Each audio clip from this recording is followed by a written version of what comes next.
Well, jeepers! You're listening to Smash or Pass with JayBee, Milly, and Smash! For those of you who didn't see last week's episode, this week we are going to be taking a look at Scooby Doo, the Legend of the Vampire. So this is another one that I know, especially for JayBee and I, Smash will fill us in on this as well. It was particularly nostalgic. Yes, this one's very nostalgic for me, and probably in my top 5 favorite Scooby movies. Okay, so that's making for an interesting episode. Now, as always, if you haven't seen this movie recently, I am just going to recap for the audience as to, the premises of this movie. So, when the gang go down under, they venture out to Vampire Rock for the music festival. Axe are mysteriously disappearing at the hands of the Yowie Yahoo and his minions, and they resemble last year's missing act Wildwind. So the gang have to join the festival to unmask the villains and ultimately find the missing acts. So that's the premise, like I said, if you've not seen this for a while, but it is certainly, I think, a lot of our definitely top movies. So similarly to the last one, it started with a cold opening. We get to meet the villain before the gang do, so we kind of know what they've got to look forward to. What did you think to that opening? Did you like that kind of, again, like last time, getting to know what they were going to be facing? Okay, so this one, I've always really liked this intro. Again, I really like cold opening, seeing the monster before the gang, because it's kind of that moment of like, ooh, is this real, is it not? But like this one especially, just like portrays this monster as very big, very powerful, and I've always really liked the Yowie Yahoo, and just how, he just like comes, picks up this person, and pieces out, and there's no trace of him or anything, and everyone's just like, what just happened? And then, the old grandfather's like, I told you the legend's true and whatever. But it always kind of creeped me out at the very end when he's like, the legend is true and whatever, then it flashes to the credits. Yeah. See, I know what you were saying there about this kind of like, it appears as this like big monster. Honestly, the first time we saw it appear, the one thing that I kind of associated it with is, in Aladdin when the genie comes out of the lamp, and obviously the lamp's so small and then you just have this huge being in front of you. Like, honestly, the first time I saw it, I did associate it with that. Yeah, it just poofs out and presents itself. So, JayBee, what did you think to first seeing the Yowie Yahoo? I mean, I've got to say, I was a bit thrown off because we can't really escape the fact that we are watching these in chronological order. And in terms of the background, I've got to say, it was kind of rough initially to transition from the Mook animation films to this What's New Scooby-Doo style. But once it got to the Yowie Yahoo, I was like, this must be one of the coolest, if not the coolest, designed monsters. Like, I just love it so much. Like, no kind of shade to Ben Ravencroft or any of that, but I just love the design of this. Like, I think it's amazing. That's good. Certainly some positive vibes, like, from the intro, but as always, I think because we're watching these for the podcast and we're reviewing them, I take a very kind of picky stance. Like, as soon as I see something that I'm like, I don't know about this, I do instantly kind of write it down. And I think the first time that I was writing something down that I was a bit like, I don't know if I like that too much, is, before they start when they start the titles, before the main song or anything, there's that scene where it's just like a really rough, stormy sea. And I guess I felt like that was preparing me for a different movie. No, I quite like that though. It reminded me of the last 4, maybe even like the original 3, because they did something. Maybe that it was just in darkness that it did. I guess I know what you're saying. It definitely set the tone a bit dark, and maybe even one that's a bit more themed on a boat. Like, it doesn't really get the point across, but I guess with the lightning, it does enough to just set you up for this is gonna be something that's a bit of a mystery. Something. Yeah, it's gonna be something scary. I think they certainly set that up. I would agree. I mean, I'm curious to know what Smash thinks about this first part on the boat, especially because they call back to the original opening, and it reminded me of the times that they've done that. Like, they did it for Scoob, and they've done it here as well. So it's like, what did you think of smASH to this nostalgic opener? So, okay, first off, I have to point out with the titles. For me, as a kid watching this movie, I always felt like this was the longest opening credits. I was like, Yes. Yeah, it's like there's many times? two. It How many feels like times they is the have sea gonna two go up? opening credits. You've got the Stormy Sea one, where there's like some text, there's almost some alien style music, and then you get the main one that you'd almost associate with the TV show. Yeah. Like, I don't know. I just, whenever I was a kid, I always, and now watching it again, I mean, it still does kind of feel long, but like, I just always felt like this opening is never going to end. But in terms of like the whole rendition of Scooby Doo, Where Are You, and kind of recreating that on a boat, I always thought it was cool, and they did that on purpose because this is a very interesting two movies, I guess you could say, because Legend of the Vampire and Monster of Mexico, which is the next one, is kind of in their own group because it's like they weren't quite in the What's New Scooby Doo animation. They were going towards that, but like if you look at What's New Scooby Doo and these two movies, and then the movies afterwards, this animation has a lot more like shadows and depth and sound effects and stuff to it compared to What's New Scooby Doo, because What's New Scooby Doo is very flat. There's like not a lot of depth to the animation, whereas these two movies really felt like, at least the animation wise, really felt like a movie compared to the series, whereas the movies after Monster of Mexico basically just look like a long episode of What's New Scooby Doo. Anyway, so this definitely sets you up for like a more classic feeling Scooby Doo with this opening. Yeah, I would agree, and maybe that's on purpose, because like I was saying, the sea intro was a bit like, this reminds me of Zombie Island, this reminds me of all the others that have come beforehand, but with this classic intro, now obviously the Mook animations did have their own kind of gimmick where they would get in a guest singer to sing the classic song. This doesn't really feel like that. This seems very much like they've given us the gritty titles, and now they're saying, if you like this type of stuff, don't worry, but also letting people know that it's a bit more of a nostalgia trip. But Yep. I do like it a lot, and it is such a relief to see them in their classic outfits. That's something that I was really missing from the others. Yeah. And I like that here a lot. I very much feel like this is, I don't know, this is one of the ones, this and Monster of Mexico, along with the originals, this is all my peak levels of nostalgia. I think I had this on DVD, I've watched it so many times.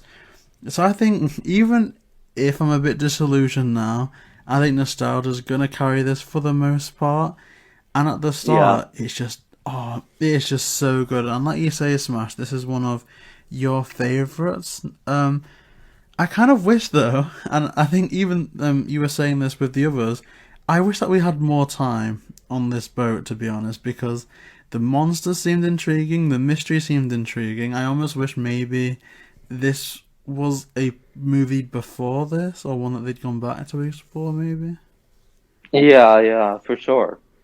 Yeah, it seems like the purpose of the boat was literally just, this is where we're going and this is how the mystery machine ended up in this country. Yeah. Although I do like that bit where they lift it in. That was kind of... Fred's so extra. Yeah. Like, you can't separate him and the mystery machine. But it's like he snuck it on board without Yeah, it's anyone like knowing. they didn't know. Like, no trip would be the same without the mystery machine, and it like gets airlifted down. Yeah, like, some people pack a suitcase, he's got the entire car been lifted off. Did he drive on the same side of the road?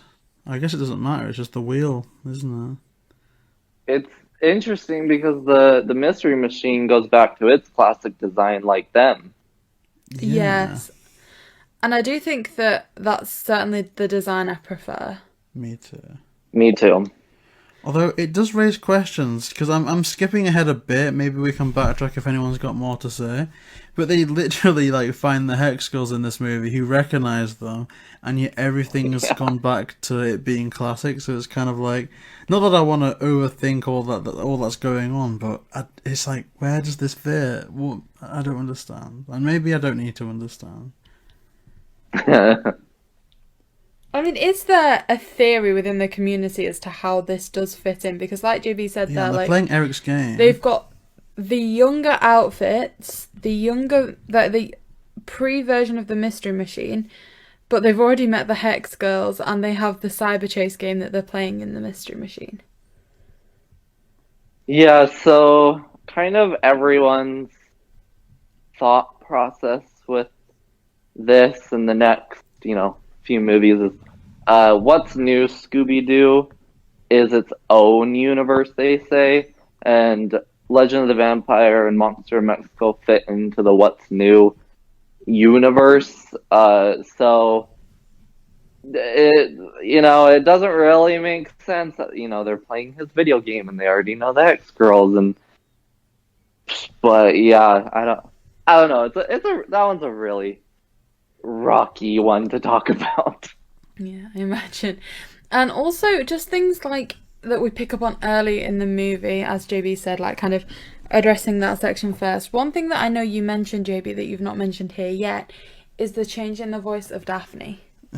Yeah, I mean, I don't know if this is an unpopular opinion, and I've hinted at it in past episodes, but Heather North is amazing, don't get me wrong. She's a legend.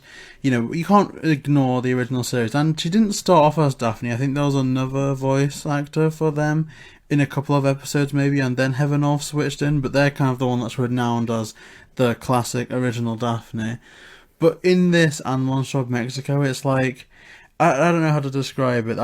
The best analogy I've come up with is people talking about, or women talking about David Beckham. I see them on the screen in their classic outfit and I'm like, yeah, this is amazing. And then they open their mouth to talk and I'm like, oh, well, that's a bit disappointing. So, I don't know. And obviously I think this is towards the end of Heather North's, career and everything. So I'm sure there's stuff going on behind the scenes that is affecting stuff. But yeah, I don't know. It doesn't sit right, and I very much miss Mary Kay Bergman and Grey Griffin in these two movies.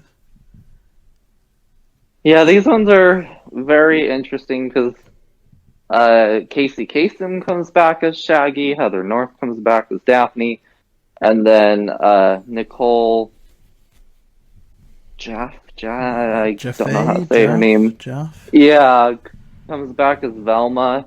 So these two movies were really, really interesting because, they did those last four movies and they were trying to be very different and have the monsters real and everything. And then they started doing What's New Scooby Doo, and someone stepped into the studio, into the Scooby Doo department, and basically said, that's great. All that you just did, now I want to reverse everything and go back to how everything was classically. And so he's like, I want all the original voices that will come do it. I want them in their original outfits. I want original sound effects, original soundtrack. And so, like, if you really pay attention to this movie, they're using like the original sound effects when they walk, the original music tracks from Scooby Doo, Where Are You? And this and that, and all of them are the original voices, that are still alive to do it. And even the voice of Velma for these two movies, she had retired voice acting at this point, and so she said, okay, I'll come and do Velma, but all of my salary goes to my employees, because she now was running like the voice acting kind of coaching business type thing. And so she's like, I do not want to make any money off of this because I don't do this anymore. So all that money goes to my employees and to help them out and whatever. So these two movies were very interesting as to how and why they were made.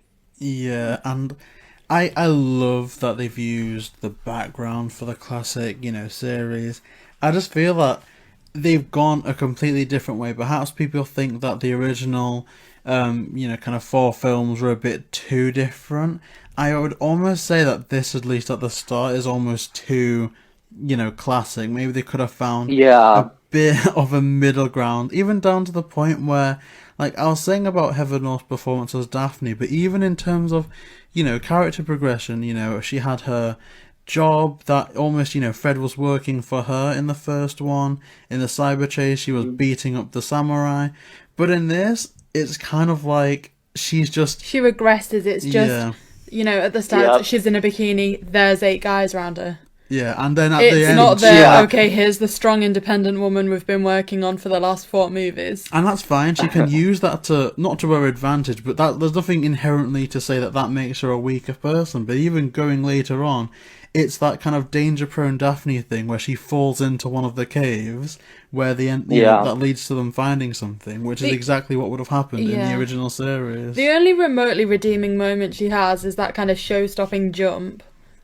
From the cliff to escape them. That's the only moment of real substance that she has in comparison to what you've been looking at in the last 4 movies.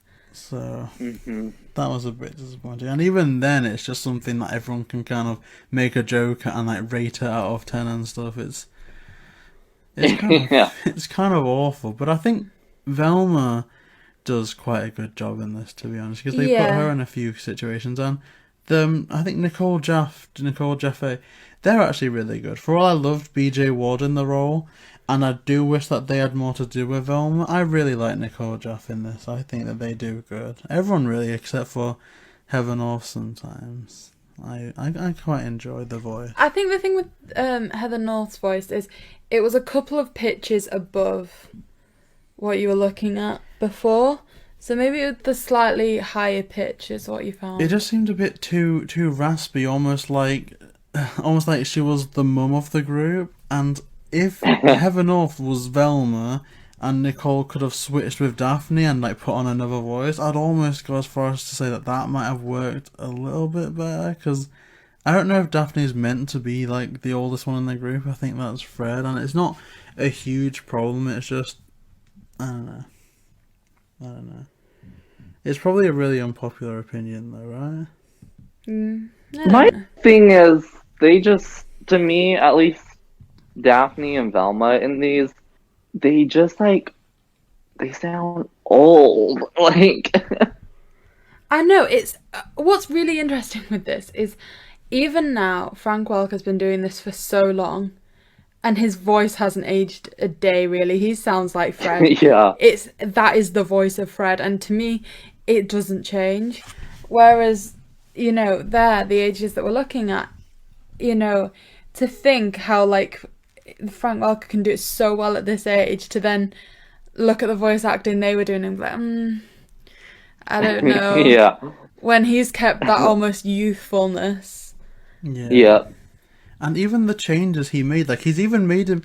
I'd almost go as far to say, and I think a lot of this is down to, like, the direction, but even watching the old, the classic series, I think someone else told him to sound a bit more youthful at some point, and he's maintained that throughout. Like, I'd say he sounds younger in, say, something a bit more contemporary, like Mystery Incorporated, than in the original series. I think he's a legend, really, to be honest, and...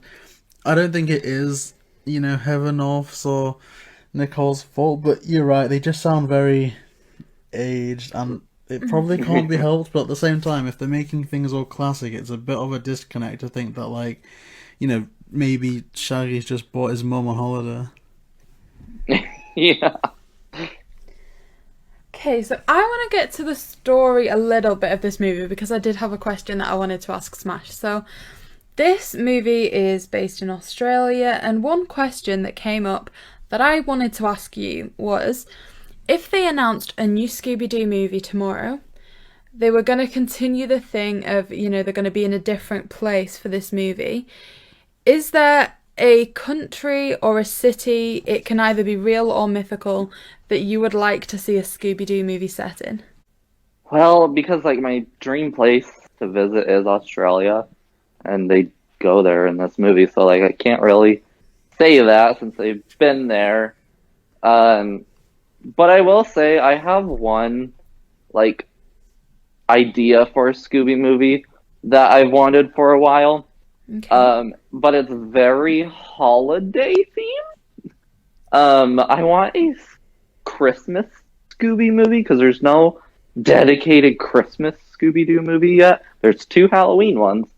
And so like I guess you could say it would take place in the North Pole, but I wouldn't say that's like my dream place for the gang to visit. So that's a good question because it is kind of like, where have they not gone? Like, I swear that fake or real, I swear they've been everywhere at this point. I'm surprised whenever they come out with new movies and it's like, oh wow, we're here now. I would have never thought of that, And yet you think about it and you're like, where haven't they gone? And Yeah. so I guess one thing I honestly like, if I was being legit and not thinking about my holiday movie, even though they kind of did it a few years ago, but not to the extent that I liked, I kind of really want them to have a space movie, be out in space. That could be good. Especially, okay, maybe taking this a bit too far, but if you're thinking of, like, when we reviewed Alien Invasion, and there was Crystal and Amber, like, if they go to space, they could see them again. Or just something. They could do that quite nicely. Well, and I'm like, maybe that's the reason I want them to, is because I'm like, Crystal and Amber have to be out there. But I don't know, I just feel like there could be a good story if, like, they, for whatever reason, went out to space and they say they got left in space and they were like, crap, how do we, like, get back and whatever. And again, they kind of did this recently in a movie called Moon Monster Madness, but that movie was so, like, it tried to be a spoof of the Alien movie franchise so much that it's like, oh, well, I'm just watching Alien, not Scooby Doo. Yeah. I like that. I'd almost... So, JP, where would you want Ooh. to see it? Like, the next Scooby movie? Just putting it out there first and foremost. My dream collab would legitimately be involving smASH going to Australia, because I want to do a vlog where they filmed on Spooky Island, and that's in Australia. Yeah. That would be my ideal Wait, thing. okay. Okay, I'm sorry. I'm kind of interrupting. Oh no. Someone brought up on Twitter the other day. Okay, did you see that? Yeah, I got so hyped. Oh my gosh. I was like, oh my gosh, please. I want that. Okay, so Milly, you're looking a bit confused there. Basically, somebody... I don't know who it was. I don't know if it was Scooby Doo and Cameron too. I think it was... Collector Scooby Doo, I believe. Ooh, I think so. And they wanted a future director, like, DVD movie that was, it was animated, but to go back to Spooky Island for a mystery. Ooh. I think that would be awesome. I do too. I'd even take a one where the lunar ghost is like made into like an official kind of ghost. Yeah, I'm like, you could totally do the Luna Ghost. Yeah, we don't really have that mystery. I'm like, we could totally do an animated Luna Ghost. Like, oh my gosh, like if they went back to Spooky Island, like obviously there was like the hype around Zombie Island, and I think that like Return to Zombie Island, and that let us like a few people down. But I feel like going back to Spooky Island, even though it breaks my heart, I don't think there's a lot of people, that are going to be like getting their pitchforks ready if like they damage the continuity of that first movie, because it's kind of a ridiculous film, to be honest. It's like something you'd watch after a few many Diet Cokes. It's a bit of an odd one. But they could even retcon some of that and I wouldn't care. Just going back there, maybe seeing like, Rowan Atkinson could come back as Mondavarius. I don't know how expensive it is now, but... The only thing they'd have to retcon is the age difference, and that's what they had to do with Zombie Island or Return to Zombie Island. And so I'm like, honestly, I think they could pull it off. Just again have to make up some excuse why they're not necessarily adults now. Yeah, I mean, they just have to, I think what they'll take is, like with Zombie Island, just some throwaway line like, oh, do you remember when, like, we'd all just become teenagers and we fell out that time? Oh, wasn't that terrible? Yeah. Oh, let's go back. Let's have a reunion. Vacation. That would be legit. I'm not kidding. Oh. So would your location for the next Scooby movie be Spooky Island? I want to say yes, but I also don't want to outright steal an idea, so I'm going to offer an alternate idea. So, Spooky Island all the way, that's something that I'm going to say outright, although I would actually also just love an animated short series of Seth Green as Patrick just giving us a tour around the museum. That'd be so cool. Like, they have to Okay, I should bring this up if we do Scooby Doo too, but I'm gonna bring it up right now while I'm thinking about it. I would really like a movie or something, but where they go back to the Monster Hive in Scooby Doo 2, because they did it again in that movie where it's like, oh, we captured the villain, but we're ignoring the whole Monster Hive down there. Nobody go down there. It's not gonna, I'm like, what happened to that? Someone can just go down there and start making monsters again. Yeah, they definitely leave a lot of loose ends with some of the movies, don't they? And it makes, like, also the potions as well. That's, like, yeah, mind-blowing science that they've just left. I mean, they kind of blew it up, but... But yeah, we should do random that. tangent. See, the question that originated the location for the next Scooby Doo movie, this is the one that I was saying to you at the start. I was talking about Wizards of Waverly Place today, because a line in this movie is Velma says that vampires aren't real. So I wanted something set in like Transylvania or something, because there's a Wizards of Waverly Place episode that I remember as a child that they go there and like there's vampires and stuff. Yeah. And I just used to really like that episode. So I kind of like it when Velma's kind of made to have to question the reality of things, and I think that could be really good. JayBee did tell me there's an episode, but I don't think I've watched it. You said that might be right? I'm sure that must be, but I don't know. Have you guys seen the movie Scooby Doo Franken-Creepy? No, I nearly ordered that. I ordered 3 DVDs today. Well, not today, but in the week from W.H. Smith's. What was it? It was Moon Monster Madness, Legend of the Phantasaur, and is it Stage Fright, I want to say? No, but I nearly got Franken-Creepy. That was on there, but okay. I didn't have the funds. So, Franken-Creepy actually takes place in Transylvania. Oh, I should have got that one. Thanks, JayBee. I don't know what influenced my decision in what I got there. I don't know. I mean, there were very cheap box sets of Be Cool Scooby-Doo there as well. But... Stage Fright is a prime one, though. I just watched that again recently, and that one is such an underrated, creepy one. So, good choice there, I'm saying. Yay. Oh, wait a minute. I think I got the Phantasaur one because of all the memes. Yeah. Did you hear about them, Millie? The Ultra Instinct Shaggy. You don't know this Ultra Instinct Shaggy? No. I'm sure we'll get to it. We will.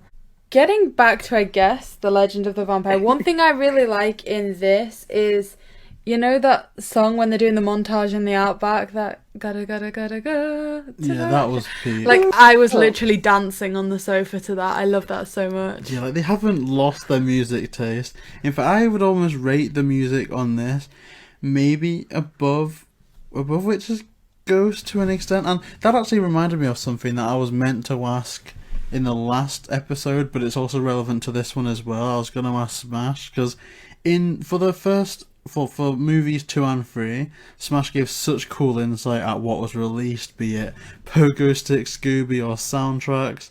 So I'm going to backtrack slightly, but also make it relevant. So smASH, my question to you is, what kind of really cool promotional or just merchandise was released for, one, the Cyber Chase, and two, for Legend of the Vampire, if any at all?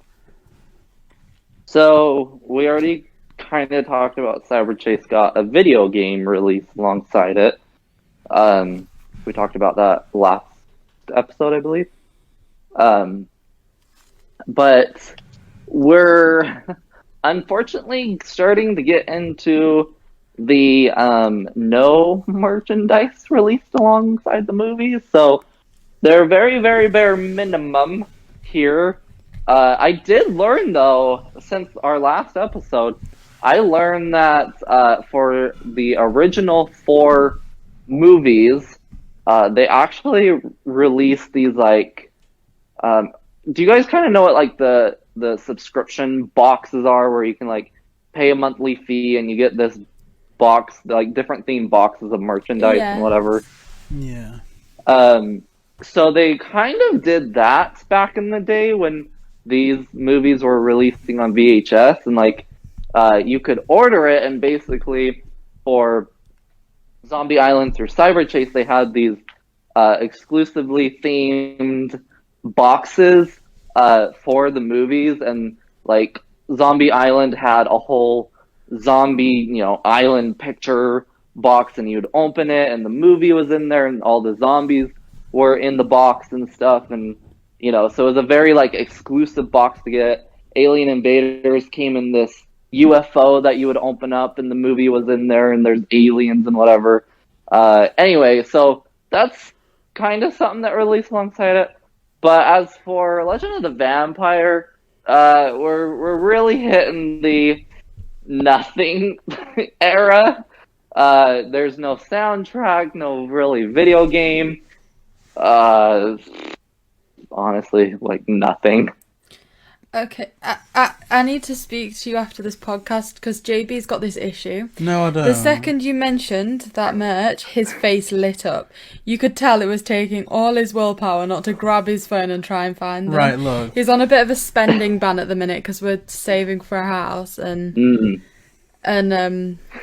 you could just see his eyes light up the second you mentioned that. It looked dangerous. I have found the coolest Scooby Doo merchandise in the known universe. I've made it my mission to collect every single bit of merchandise from the first and second live action film. And I literally found a plush toy of Scooby Doo dressed up as Grandma, and my life is complete.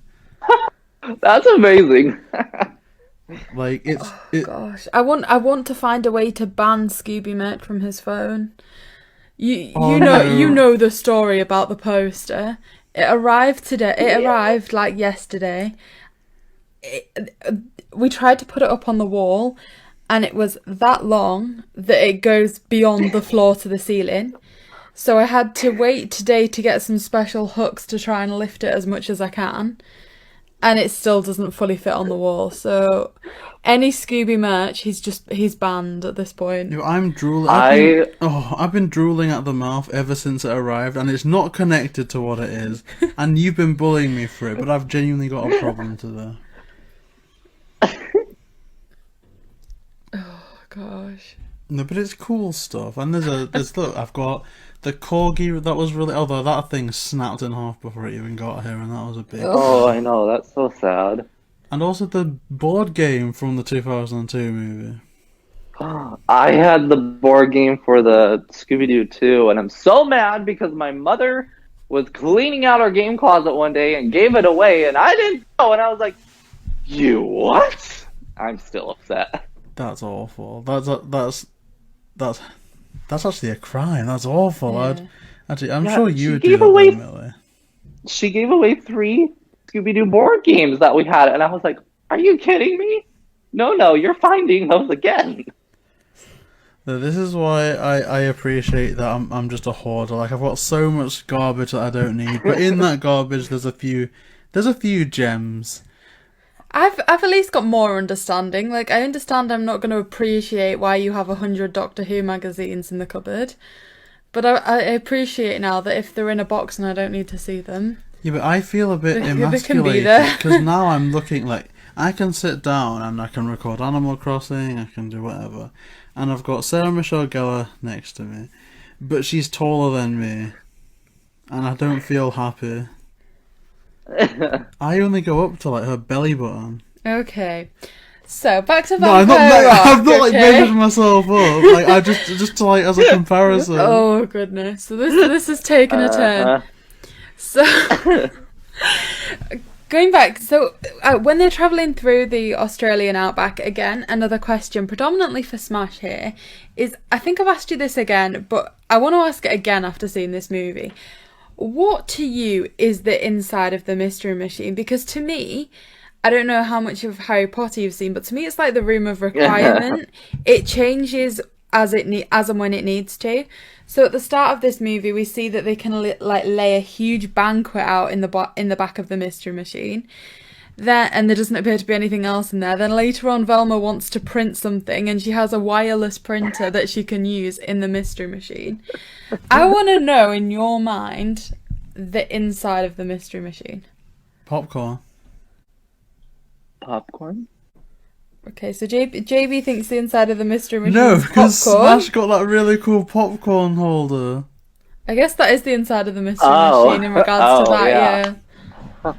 But I know, no, like, yeah, honestly, I feel like it's what you were saying. I'm not very knowledgeable on Harry Potter. I think I've watched each movie just once, and this is a random side tangent that has nothing to do with anything, but I feel very bad because so many people bring up Harry Potter, and like my best friends love it, and my girlfriend likes it and stuff, and I watched the Harry Potter movies with this kid in like middle school, and then he ended up bullying me, and so I have a really like bad taste with Harry Potter, and like so many people are like, you need to rewatch them, and I'm just like struggle to rewatch them and stuff. But anyway, random side tangent. That's why I'm not very knowledgeable with Harry Potter, but I have nothing against anybody else liking it. It's just me personally. But I kind of agree with what you're saying. It very much is kind of this trunk of, oh, you need this now? Here you go, you know, like, because we see in the original series too, like, they had a computer when they needed, they had tracking devices. You see in Scoob they have a computer, like, there's been times when there's another 2 rows of seats behind where Fred, Daphne, and Velma sit. Yes. There's been sometimes one in there, Mystery. sometimes it's not. Yeah, there's been some in Mystery Inc. where there's just boxes of stuff for Fred's traps. Yep. There's one in the Alien Invasion, or Alien Invaders. I always get this wrong. It's Invaders. Invaders, where there's a cupboard with Scooby snacks. Like, it almost like it changes for the purpose. It does. I mean, it's a valued member of the team, isn't it? It's I'm a sure very it can be whatever it valued wants member. to be. That's the beauty of the Mystery Machine. It's a bit convenient, but I don't know. And another part of this movie that I want to get onto is the reintroduction of the Hex Girls. So I believe JayBee mentioned this briefly, but one thing that I wanted to say is I really, really appreciate how they did this. Like, they started by playing a song that if you've seen the Witch's Ghost, you were going to make that connection straight away. And then it goes to seeing them. I almost like that, how, like, there is a song that they play in it later on that I don't think we know. One? I thought that the Voodoo one was from Witch's Ghost, but I'm second guessing myself. I like how they started with, like, the most familiar song. Yeah.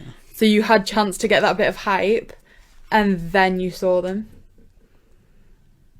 Yeah. And that's a good, like, I guess JayBee and I were disputing something about this. You know that the other song that they sing in it, that like, we do voodoo,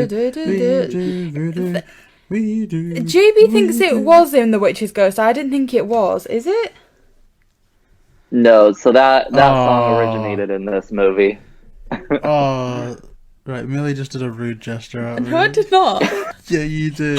No, he was telling me for the longest time because I was like, I actually don't like this song. I wish they'd just played stuff that we were either A, familiar with, that they knew was a success, or like test runned it or something, because I genuinely don't like the second song they did. Yeah, but Because to me, it was just noise, like, do, and that might be an unpopular opinion, but I just didn't like it. I think Trap of Love is one of the best ones, and that was introduced quite late. So, I mean, it isn't... Trap of Love. The Voodoo one isn't the best, I will agree on that. But It even isn't. the original, they like, it's a banger, and I was like vibing along to it. But they do like this awkward cut, like 5 seconds into it, where like they stop for like a split second and then carry on. Or it's either like they cut out a line or so, and it's like, why? This is what's gonna get people excited. Like, it's not too long after Witch's Ghost, but people are gonna have that almost nostalgia, and they're gonna want to like sing along and smack their that heads song side was and not side. on for long enough. Like, it was the second they walk in, they stopped playing, and I was like, I don't want you to stop playing. Yeah. I might have had to wait nearly, like, I don't know, how many years was it between the movies? It probably wasn't that long, but I wanted to hear that song again. See, that's something that I want to ask Smash as well. This movie came out 2003, I believe. So the year that the live-action Scooby movie came out, that's the only year that there's not been an animated Scooby Doo movie since Zombie Island, if I'm not mistaken. Which is confusing to me, because I thought that it was every year since Zombie Island. Yeah, so Zombie Island was 98. Then we had one every year. I believe besides 2002, which is when the first live action one came out. They skipped. Well, yeah, so they skipped 2002, but then 2003 they had both The Legend and the Vampire and Monster of Mexico the same year. Oh, the same year. Actually, this movie made me even think less of Monster of Mexico, because I noticed that the sound effect, that the snarl they used for the Yahoo is the exact same one that they would eventually go on to use for the El Chupacabra. Mm-hmm. So that was a bit irritating. But I don't know if that's even a classic one. It's like somewhere like, it just sounds like a cat being tortured. What did you two think to the new kind of accompanying characters in this movie, you know? Russell? Jasper. They were the main one that stuck out to me. I think they're a bit... I just think they're a bit creepy in that... the Hex Girls were a bit... Like, when he was like, I was meeting with the Hex Girls trying to recruit them, I was like, why would they want to speak to you? No, they're above this. This is an unpopular opinion though, but I love Jasper so much, and I don't even know why. Just the way he talks, the way he does that little snort thing. I just think he's such a bombastic, over-the-top character that every time they're on the screen, I'm just fascinated by them. I would love to have this like spoof series of Jasper just commentating through every single Scooby Doo series. I was crying. I was like, no. Like, the first time I saw this, I was like, no. If he was like, you know, he's like, I want to be the Hex Girls manager, I was like, it'd be the end of them. He's useless. No. Imagine that though. He's like, like they're on this island with zombies. Like I love it. He is great. I mean, and he got the coolest set, the little camper van yeah. thing. That was good. And this is the movie that made me always really want a waterbed, or to just lie on a waterbed. And to this day, I've never achieved that goal. You haven't? No, I didn't even know that they were a proper thing. Like, I was always told that like they weren't real and that it was just like a Lilo or something. That's because you'd have popped the mattress. Maybe. And... But this movie, ever since I saw it back in like when it came out in 2003, I really just wanted to dive on a waterbed. And see, my parents have always had a waterbed growing up. They still have it, and so like I've laid on one like all my life. Is it literally just like what is it? Is it literally just a bed of, well, not a bed of water, but like the mattress is just like a bag of water? Yeah, so the mattress is like this. It's almost like a tarp kind of material. But yeah, you literally stick the hose in it and fill it up, and then you put your sheets over and everything, and there's no mattress. You're laying on water. I'm looking on eBay. Waterbed. Yes. I can get one for £24. 179. They're having a laugh. Oh god. No, I'm not. So I guess a character that I didn't like that was introduced is the Bad Omens. From like the start of seeing them, I was like, no, it's them. I don't like them. They're gonna be evil. Yeah, I mean, maybe I'm too sensitive to like what kids can and can't hear, and maybe it's just trying to actively maintain a family-friendly channel. But when they first come in and like the first thing one of them says is, "Oh, I need to find something to pierce," it's like, is that something that would be said now? See, the thing is, and I can say this because you've talked about your sister on a few videos that we've done, but his sister. I think he feels that his sister's quite intimidating in that she likes piercing, she likes tattoos, both of which are like needle related, and he has the biggest phobia of needles. So he often turns his nose up at his sister a little bit because of that. So like, I think like you said, when they mentioned piercings, you were just like, oh no. No, I don't turn my nose up because of that. There's many factors that I'm not getting into. I don't know why you've decided to mention it was like your thing with needles and piercings and stuff. Well, yeah, but it's like if she worked in like a vaccination centre, I wouldn't go, "Oh, well, look at what she's doing. She's a disgrace." You don't particularly like vaccinations either, but well, I'm not an anti-vax. I had both my vaccines, even though like I gave the people that administered it a bit of a meal because I was like looking away, like, "Oh my gosh." I love how many sidetracks this has taken today. Well, no, I like it because it makes it all conversational. Because I always say, like, when we stop recording, we always have the funniest conversations ever, and I'm like, oh, I wish that we were still recording. What's going on? Like yesterday, when the last episode when smASH was full on getting the tape measure out to see that massive poster, and the poster's every bit as bad as he thought it was gonna be. It's actually, I think it's bigger than the tape measure. I mean, quite possibly. For people that are listening to this that don't know what we're talking about, by the time this goes out, I should have posted some video with an overdramatic title. It's called like "What Have I Done?" or "I Made a Mistake" or something like that. In the entire video, I'm hidden behind the poster and you can't see me once. Is that something you try again? No. Okay, back to this movie again. Let's see if I can. Where even are we? We're talking about people we don't like, and we're talking about the new characters, and they've arrived at Vampire Rock and things. And another kind of bit that I wanted to talk about as like towards the start of them arriving is the Mystery Inc. band outfits. I really like how they translated quite well. Like I think they used Fred's natural image quite well. Daphne's transformation made sense. Even seeing how they'd adapt an outfit for Scooby was really fun as well. What did you think about those outfits, smASH? Did you think they were quite well translated?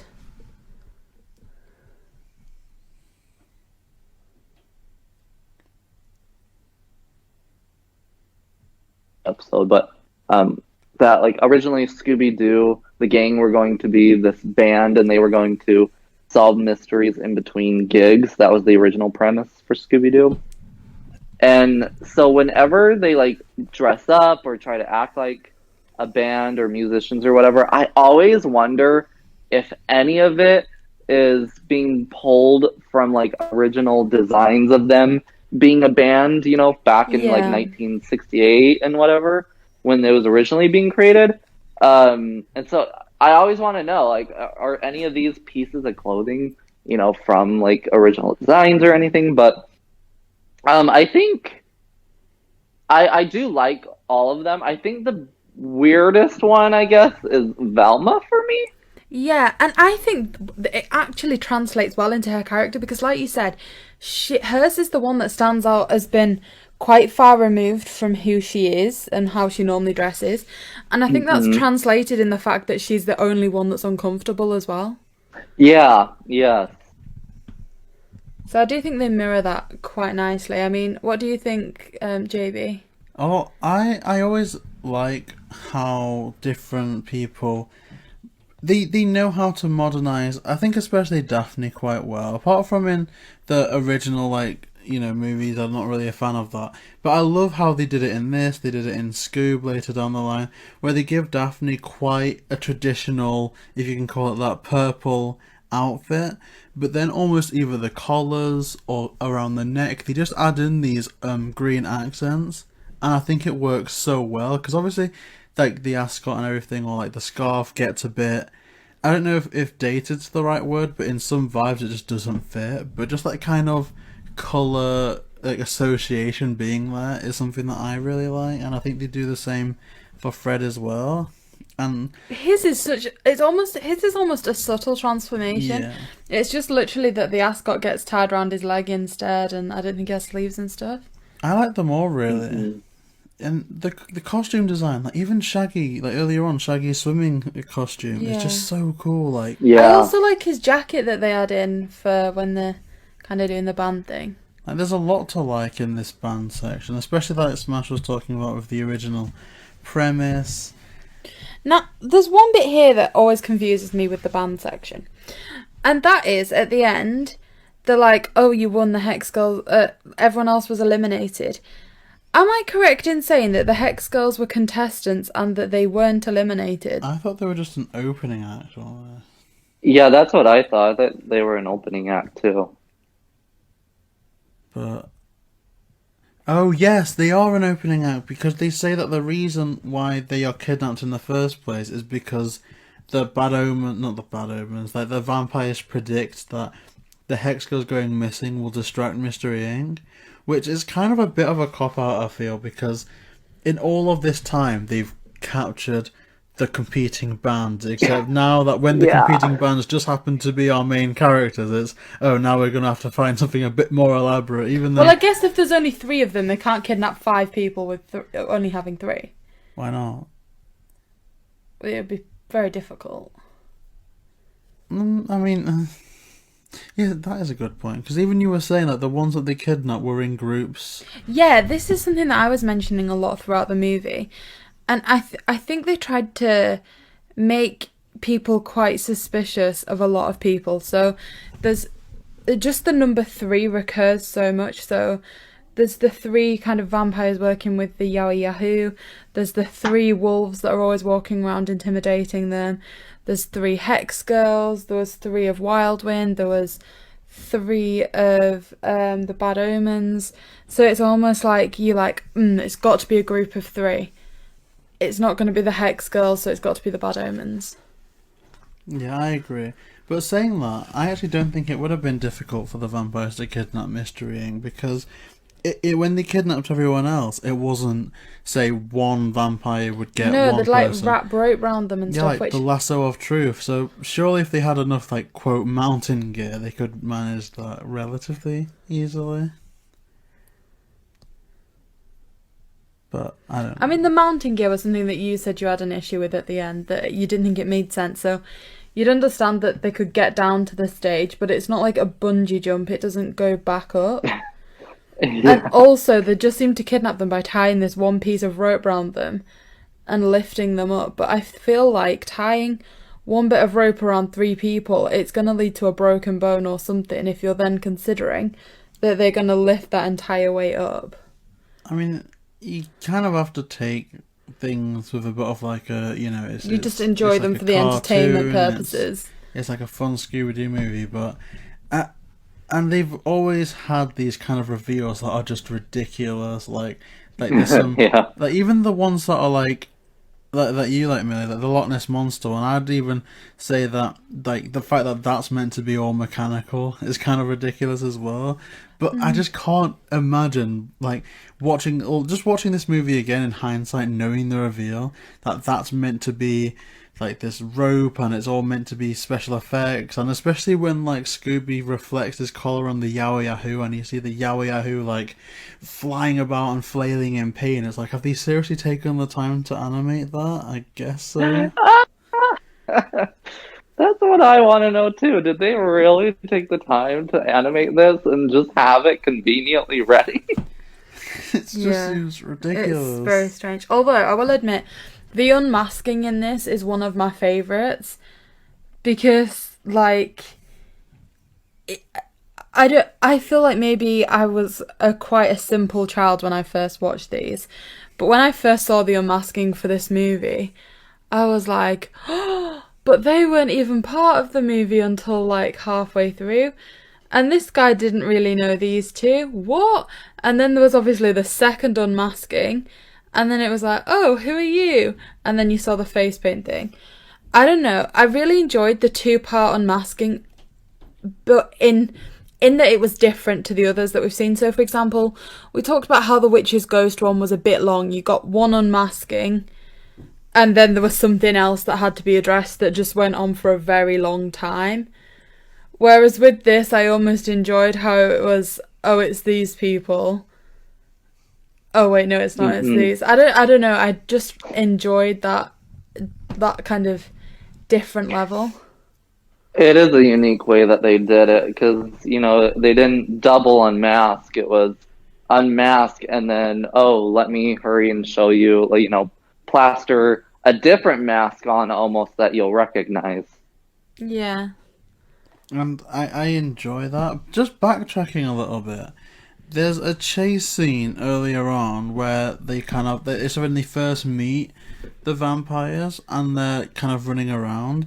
But there's a song that plays in the background of that. It's when they kind of entice the vampires to eat spaghetti and then they go and put them in like a tanning booth. It's such a banger. But is it a Hex Girls song? Because it sounds like the Hex Girls, but I can't find the actual song very easily. Yeah, so unfortunately, like, okay, there are so many good Scooby Doo songs that like need an official CD or digital release, I swear. But this is not a Hex Girls song. The Hex Girls did not sing it.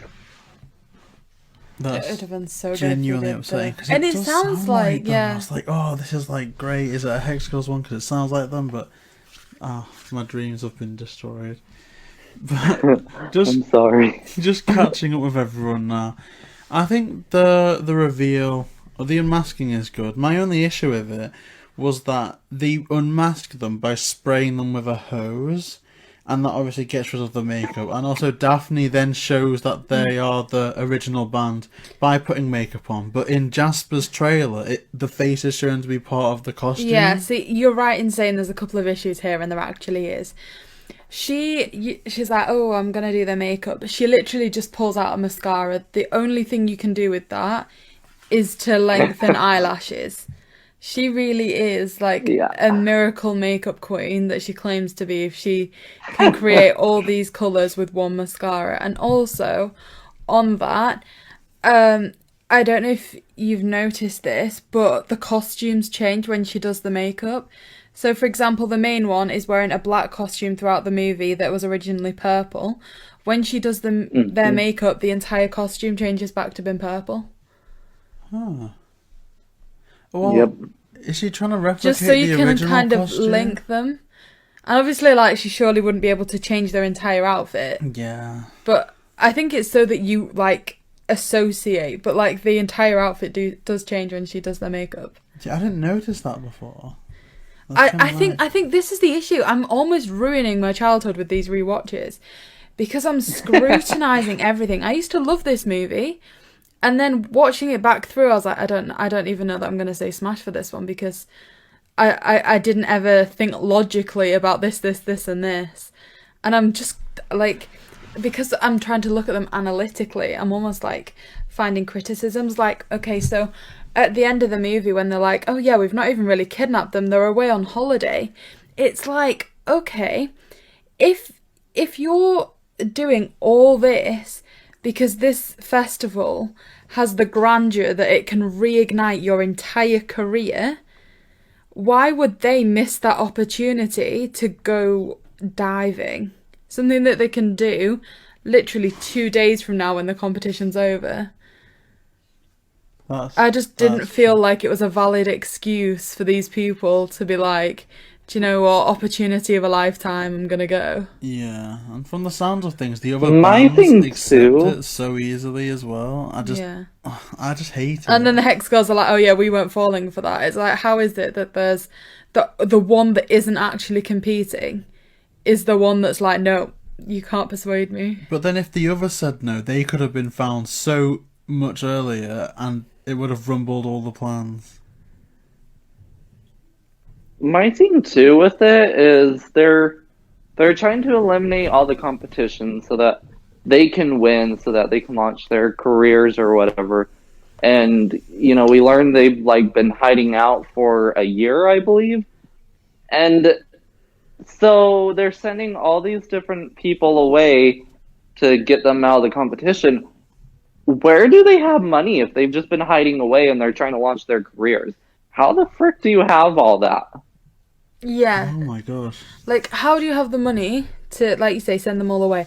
How do you have the money for all the equipment to make all these scenes of the Yaoi Yeah, Yahoo, that too. all the, like, climbing gear that's capable of lifting 3 people the entire height of the stage? And what the heck would these people have been eating? Because it seems like a hell of a way from a shop. So do they just, like, have a car that they dress up in, like, vampire? I mean, I guess they'd go as the skinny dudes, but, like, what do they do? How did they live? And why did the Mystery Inc. gang take them at their word when they say that they're on holiday? I reckon they killed them, you know?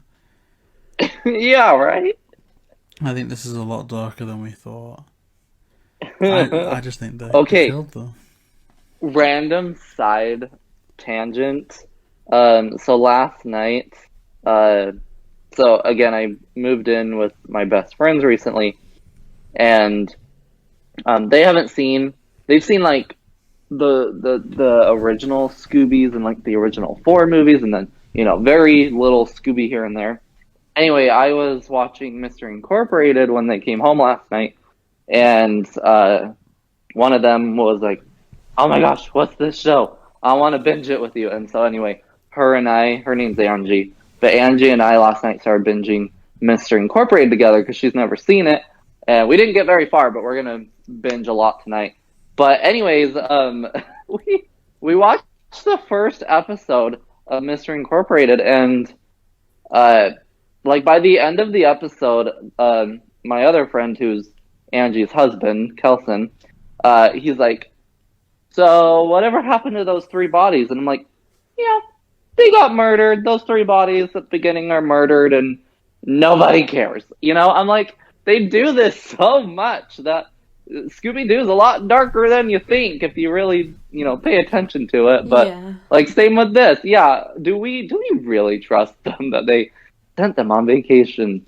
Let's search around this cave and dig around. I mean, it's just miles and miles of almost like empty land. Like you said, if you're looking at it quite ominously, they could literally be anywhere. Like, and yeah, but really. that's the thing. If they kept them all, like, captive at the same time until they offered the opportunity to the Hex Girls, then it would make sense. But if just one of them had said no, and maybe they kept to their words, they took them to the outback and left them there, all it would take is that creepy dude to, like, find them, and their whole plan is gone. Which is kind of ridiculous. Like, wouldn't you be like, okay, yeah, I'll accept the holiday just to get away, and then, like, run back like, help, this happened to me, it was these people. Surely they would have time to just drive them at, like, Fang Point to the airport. I reckon Matt Marvelous is dead. I reckon the Bad Omens are dead, and I reckon we've just watched a very dark film. Well, like I was saying, they were literally like, we wanted to be the closing act because the exposure from this would reignite our career. Then surely it would be enough for all the other acts to ignite their career. Why would they give that opportunity up to go diving for 2 days? Yeah. It just doesn't seem like it connects. Where was the holiday too? It was diving in the Barrier Reef or something. Isn't that in Australia anyway? Yeah. So they paid for a road trip? They paid for a road trip to, like, back to the coast, away from the centre of the outback. So what's that, like $80 fuel?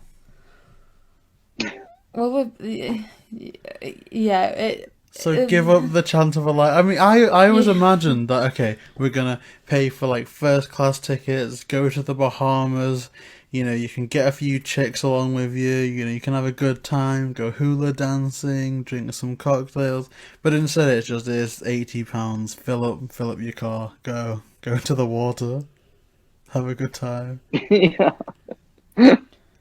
certainly seems strange. Well, I didn't. I mean, I wouldn't take that deal. No one would. That's why it's a bit like, Yeah. what did happen? I also really like the closing for the movie, you know, when the like introduces the meddling kids, and they do, I think, quite a nice rendition. Yeah, You said it reminds you of the Hewitt version, yeah, right? the Jennifer Love Hewitt one from Alien Invaders. I don't know why, it just sounded like it, but I think I like it as well. At the end of the day, to me, I think this movie is just a lot of fun. I think if you can critically analyze it, you're gonna probably spoil it for yourself, like I probably did on this rewatch. Me too. But it's just so fun, and that's what I'll say. The difference between this and the original 4 is that I don't really need to think too much about it. Maybe it makes me more susceptible to switch off from the movie a bit more, but I always am just having a nice time. It doesn't feel like I'm watching something that's particularly too self-serious, so I had a lot of fun with this. So I guess that concludes the points that I've written for the movie. Do either of you have anything else you want to say? No. I have one more random point that isn't important, but it might be interesting. Let's do it. So, I'm really weird, and I remember Scooby Doo trailers all the time. They just stick in my head. And I remember this one in particular, at least for like a little bit, I think until, I want to say either Where's My Mummy or Pirates Ahoy, like they would never show anything from the actual movie in these trailers. They do it a handful of times. Anyway, so with this movie's trailer, I remember they actually showed the gang from, they showed different clips and different things and whatever from Alien Invaders. They used Scooby-Doo and the Alien Invaders like designs and clips to promote this movie, which I always thought was so interesting. Oh man, that's like clickbait. It was, yeah. I need to Which is find strange because that. that's not even the last movie before Although it this. is the most similar movie, with it being, I guess, desert themed. I think it's because of their outfits. Yeah. Yeah. I'd say so. Is that trailer online? I might watch that at some point. But with some of these trailers, it's so difficult to find them anywhere. I mean, I believe so. It's funny because like they like talk about going into the outback and they show kind of the Australia like outline and then they like turn it upside down. I don't know. I'll send you guys the trailer for it. Thank you. So, yeah, I think that does it for kind of the discussion around the movie. The last thing to do is determine if we would say smash or pass to Scooby Doo and the Legend of the Vampire. So as always, JayBee, you're going first. Smash or pass? I think this is going to be one, maybe it's setting a negative trend for myself, but it's kind of like, this is going to be one that I just will always love because of nostalgia. I'd watch it so many times. This isn't going to be my last viewing of this at all. There are some problems with it, but I just think watching this will always remind me of just some of the better times when I was smaller, just like watching these movies. I just love it a lot, and like the soundtrack is amazing. The Yowie Yahoo design is fantastic. I think I'm definitely gonna smash this one, but I don't know. It feels like a different type of smash where I'm not necessarily gonna say, if I could only save one Scooby Doo movie, would it be this one? Probably not, but it's definitely a fun time. So, Millie, would you smash or pass The Legend of the Vampire? See, I feel like this is going to be... I'm going to take a little while explaining things here. For me, this movie, I love the premise. I love the kind of, they're going to go to a concert. We get to see the Hex Girls again. There's this group who, almost want to avenge the mistakes of the year before. I think there's a good premise there. There's some good characters too. it's just some of the delivery that I'm a bit kind of like, I don't know if I like that. See, like I said, I analysed stuff so much more rewatching these for this that I think I might be being a bit too harsh, but there's just some things that I was a bit like, okay, maybe that's a bit, it almost goes beyond like Scooby comedy to the bit where it's just like, is that a bit like over the top, a bit goofy? Like within the space of 20 seconds, we'd gone from Fred red in the face, Daphne surrounded by 20 men, to a shark jumping out of the ocean, waddling along the sand, and then before that's resolved, a crab jumping on Scooby's tail.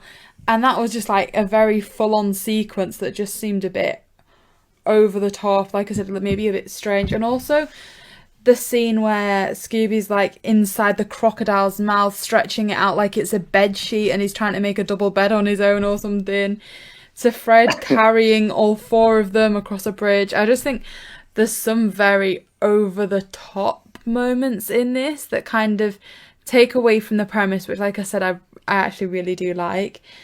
Ultimately, I'm gonna, I think, agree with JayBee that nostalgia still has to take over a lot with this, because I feel like the joy of seeing the Hex Girls again cannot be understated. And I also agree with him that when I say I'm gonna say smash for this movie, it's almost an entirely different thing. Like, I don't know, I almost feel like smash or pass is too loose fitting for some of these, because it's almost like I can see a tier list forming. I want to say that, you know, for like Cyber Chase and Zombie Island, they, for me personally, are like top tier, whereas some of the others are a bit lower down, and this is certainly lower down in the smash category. But I do think that nostalgia has to hit quite hard here. Yeah. And for all I did very much contemplate in the last hour, saying that this could quite easily be a pass. And it is the lower end of smash, but I think it is still a smash. So that just leaves you now, Smash. Would you say smash or pass for Scooby Doo and the Legend of the Vampire? This one definitely is nostalgic for me as well. I didn't get this one, like, own it for a while.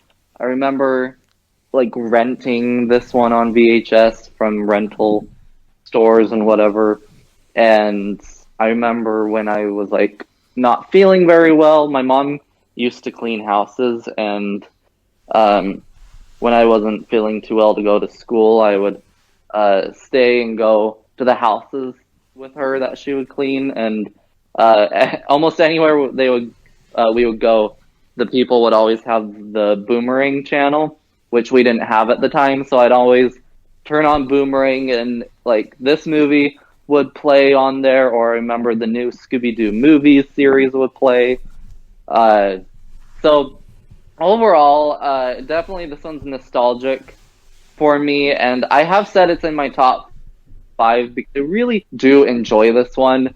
But I think it's honestly just for the overall tone, like we've been talking about. This one's just fun. It's not complicated. It's not trying to be super serious, but it's just a fun watch. It's like you want some classic Scooby-Doo, but in a movie format. Here you go. You know, it's nothing serious. It's nothing too like nothing you have to like constantly watch to get everything. You know, you can't miss anything. You know, you can like put it in, get on your phone a few times, and you'll still kind of understand what's going on. And I honestly love how bright this movie is. I know that's something weird to say, but like just the colors in this one I feel like are very vibrant overall. And so I just thought that was kind of cool to see. It's like the original Scooby-Doo, just, you know, in a new HD lens, so to say. And so, I mean, overall, this movie, like, I have my top 10 favorite Scooby-Doo movies, and this one is number 3 in my top 5 Scooby-Doo movies. And so I'm going to say smash this one, but I kind of agree with you guys that this wouldn't be like my number 1 Scooby-Doo movie to recommend to like watch if someone was like, there's only one Scooby movie I can watch, what should I watch? You know, I probably wouldn't say this one, but if, you know, you had some time to spare, then I'd recommend this one. Yeah, I get that 1,000,000,000%. And this kind of leads me on to, I guess you can call it a pre-show question at this point because we've all given our verdicts. But I'm a bit worried that people are going to listen to this, especially in terms of like the point of view of me and Millie, because I don't think we've actually passed on one yet.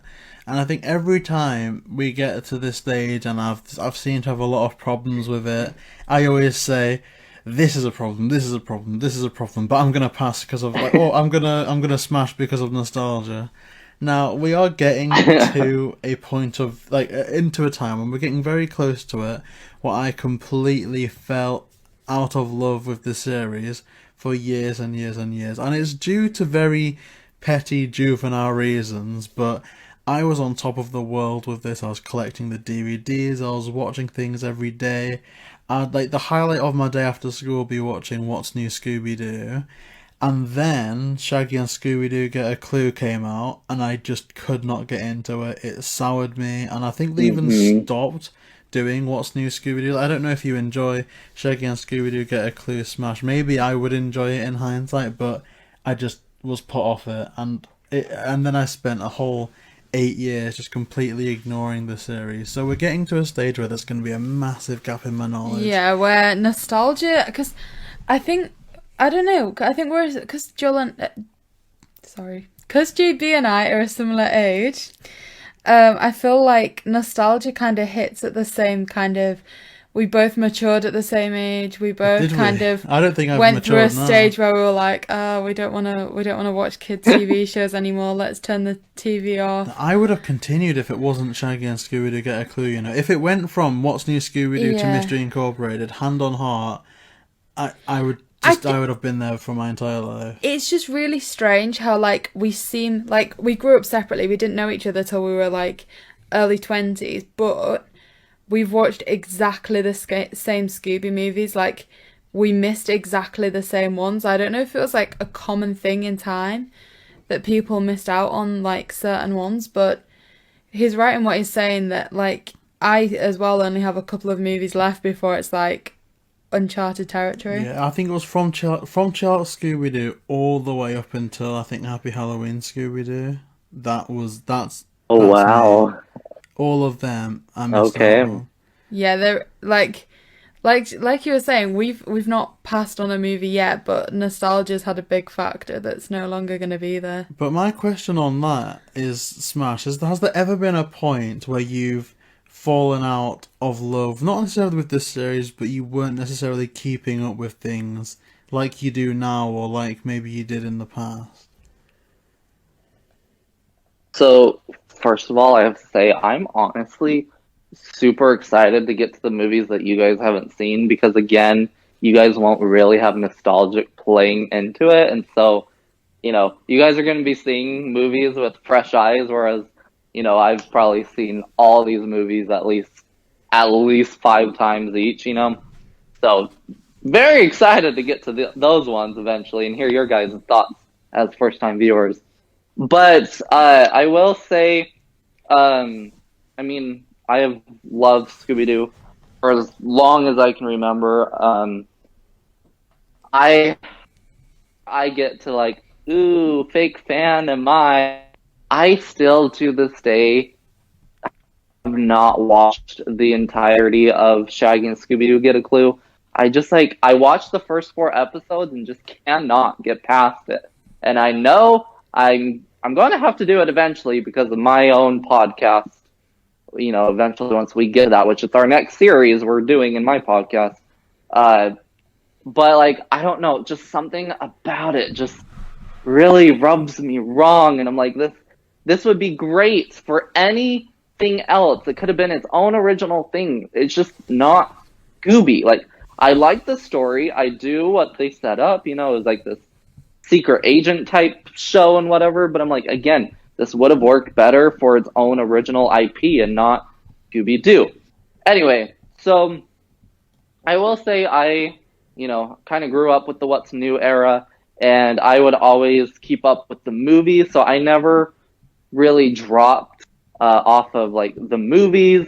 I did leave the series once Shaggy and Scooby Doo was coming out. I kind of ignored that one while it was releasing. And then Mystery Incorporated came out, and they did like a special early preview of it a few months before its actual premiere date, and I made sure to watch that. I actually have it recorded, I believe, somewhere on a VHS. Wow. But I will say that, like, I want maybe like between either Stage Fright or Mask of the Blue Falcon movie to maybe like the, oh gosh, I'd have to let me pull up the movies. You'd think I'd remember, but there was a little time period. So probably from like Big Top Scooby Doo ish to, I'd say, maybe the Lego Scooby movies.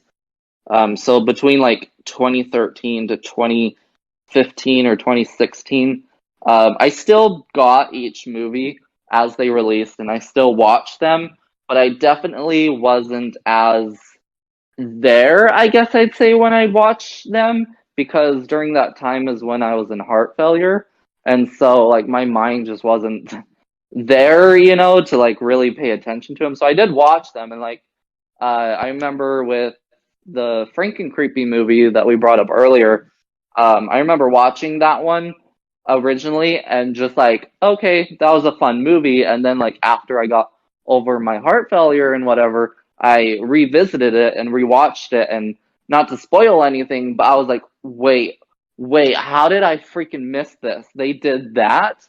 So, I like that one a lot more now that I was really able to pay attention to what the frick was going on.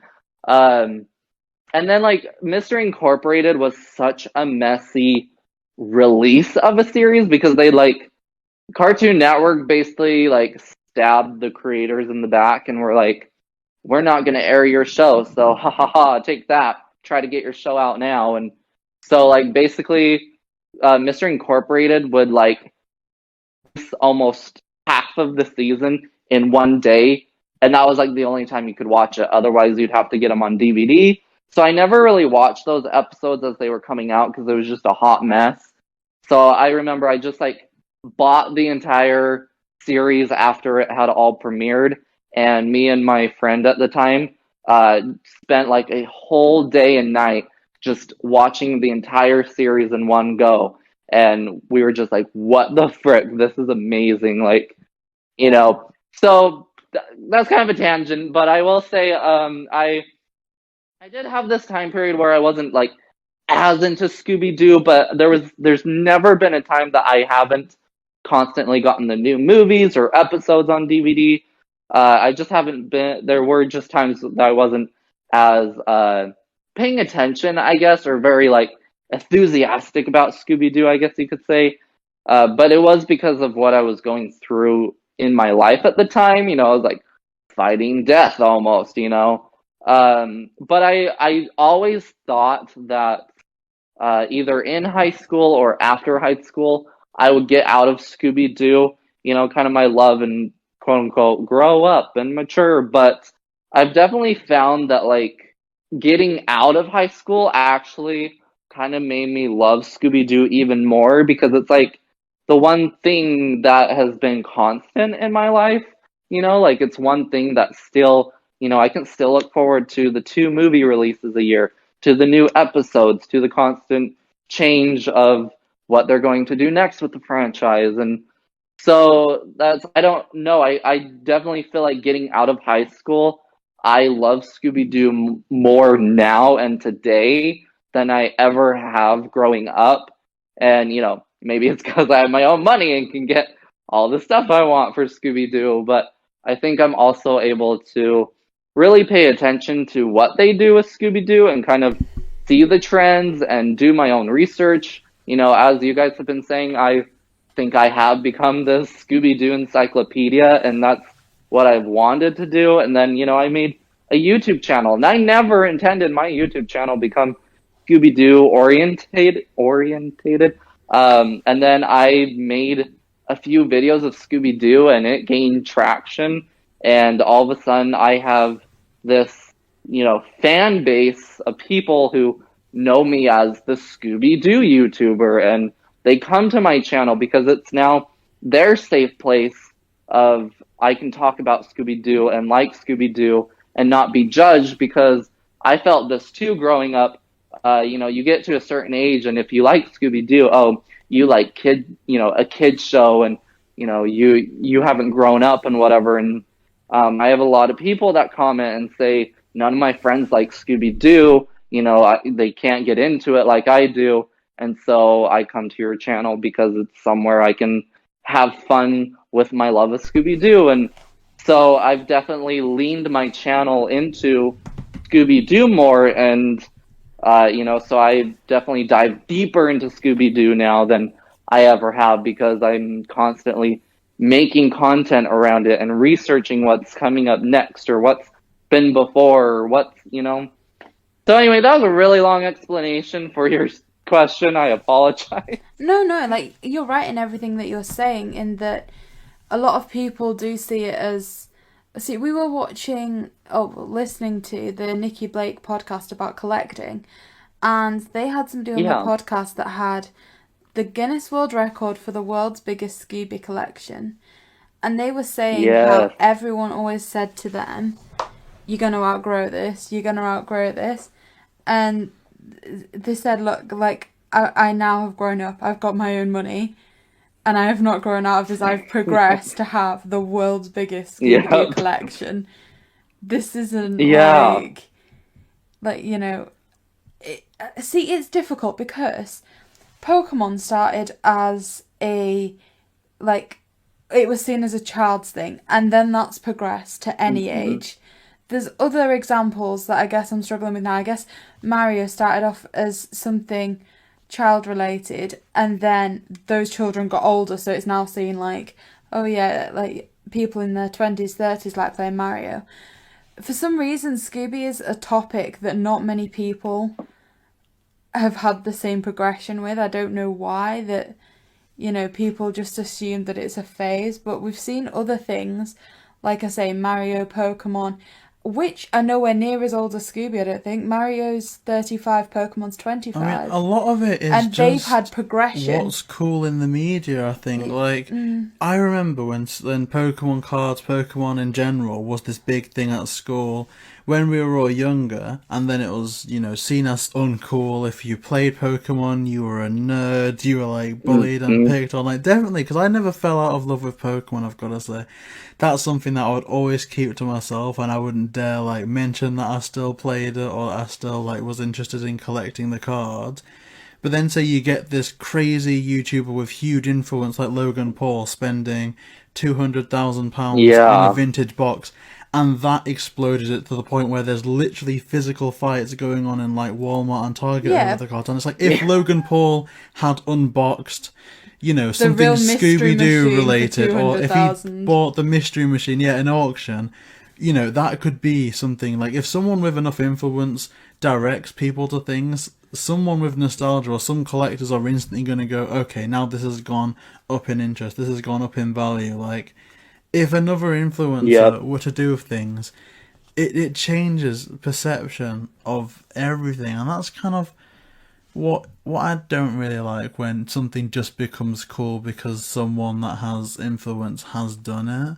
But twist of fate, it didn't need to be Pokemon that Logan opened that day. It could have been something else that changed the world, and so it's everything is cool in someone's eye. And TJ, our friend TJ Burns, was streaming, and he was once you stop caring about what other people think, you've kind of won in life. And I've definitely done that. I used to be the worst person in the world in terms of trying to bring happiness to myself. At university, the money I just pumped into trying to go to parties, trying to be more social, because I thought that that's what would make me happy. I'd get popular and stuff, just pumping so much money into going out and pouring money down the drain. And then when I stopped doing that, and it was about collecting things and building things that I've still got on my shelf that I can display nicely, that to me is just the best. Not even that, but social acceptance. he grew up in quite, I think it's fair to say, like a conservative family, and you know, it was kind of like you wore a full suit to school every day, all that kind of thing. You're very much pushed down that route, and then 2 years ago, well, I guess it's more of a year ago when we started the channel, the JayBee character is like this bright orange suit, and he was like, okay, let's put away those black suits for a second. Yeah, I like Cruella'd myself. And maybe let's go shopping. And he's started wearing colours. He's never worn like bright colours. And he just said like the more flamboyant he's been, the happier he feels. And like I said, with him being in like that, I guess, kind of almost conservative upbringing. Yeah. You've only just started to flourish out of that, I think. And like you said, you reach a stage where, like TJ was saying, when you become happy with yourself, you've won. You're there. Yeah, and that's why like I admire smASH so much as well, because in the videos, like when like you're being so open about, you know, medical things and your surgery, and just like showing, like, you know, like more IRL vlogs, I've always just gone like, if I had 5% of smASH's confidence, there's like a long list of videos that I would do, but I just don't, and I wish I did. Like, I mean, we have to remember though, like, you know, I'll be 24 this year, and I can definitely say there was a time that I guess I was embarrassed of like my heart condition and stuff. My last big surgery was in like UCLA, California. This is kind of a random side tangent, but I remember I had open heart surgery, and then probably maybe a night or two after the surgery had been done, I was still unconscious, you know, on the sleeping medicine stuff. So I don't necessarily remember it, but I started basically bleeding to death, and the doctors were like, "What the frick do we do?" And my dad was like yelling at me, you know, like, "You will not die, you will not give up." And anyway, really scary time, but I remember coming out of that and almost feeling like I cheated death in that. And I will say, kind of in that moment, well, so I had that, and then I came back to school after that surgery, and then actually I got like severely bullied and lost all my friends, was very alone, and I just had this long moment of like, okay, I just survived this surgery, and now I have no friends. What the heck just happened, you know, in my life? And then thankfully I kind of ran into this person who we're still like best friends. Bless her, she's amazing.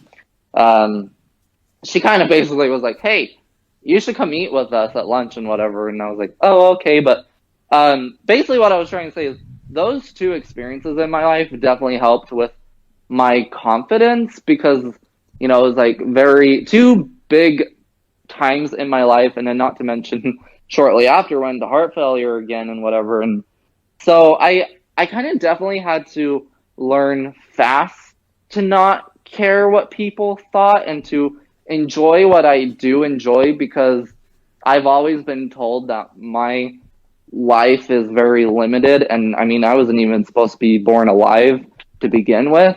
And so, you know, I mean, everyone has to go on their own journey to kind of accept that and learn that. But and I've always had a camera in my hand, so I'm very comfortable with cameras. But that's kind of why I'm very open in my videos, and why I express my love for Scooby Doo and talk about my medical experiences is because, you know, someone out there is going to need to hear or going to want to relate to something. And, you know, my videos or some things I say could be that moment for someone else to be like, wow, okay, I can be myself if they are, or even just I found someone I can relate to or likes my interests, and you know, I can kind of talk to them and relate to them and whatever. And anyway, another side tangent. No, I mean, it's all good, because it's like, I like taking this moment, you know, after the verdict to just they just talk about life, and I enjoy that a lot. Like, I feel like you are quite inspiring, especially to me, just talking about how you went through this procedure and it boosted your confidence. Because I know personally, I went through this procedure, probably nowhere near as significant as yours, but that is the thing that just ruined my confidence. Like, that was awful. Like, You like, for you, I think the thing that got you is your parents are like dietitians, and you after your procedure couldn't walk, so your body changed shape. And I think yeah, I mean, only slightly for a little while, because you physically couldn't walk. it was legit like Thor in Endgame. And so I think that's why, your confidence decreased a little bit then. But, like you said, being JayBee kind of added a level to your personality in your life that you hadn't fully experienced before. No, and I like this a lot, and it's just scary to think, like, doing this content creation thing. Like, I would say that this is by far one of my favourite, series on the channel. I think smASH, you're always really good to talk to, but just thinking about, like, we were even having such a difficult debate within ourselves way back when, if we were going to get, like, Jurassic World Evolution or not. And legit, if we didn't get that game, I don't think we would have found each other. Do you know what, like, after some of these Smash or Pass videos, we'll get off the call to you, and JayBee will turn around to me and be like, you did this. If you hadn't done that Jurassic World video, we wouldn't have met Smash, and we wouldn't be recording this podcast. Like, it's weird.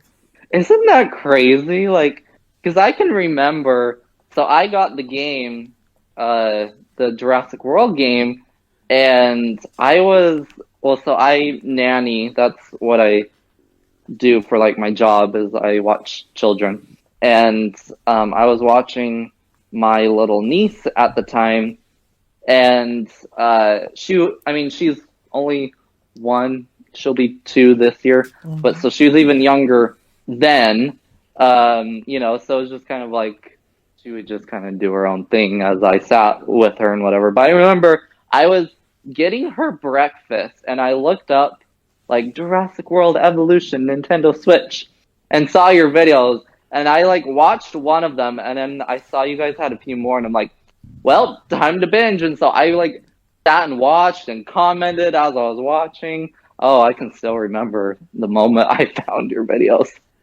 Like, I remember, because, like, I'm always the one that does, like, the uni work side. JayBee was always the one that does the kind of, like, the social media side of the channel.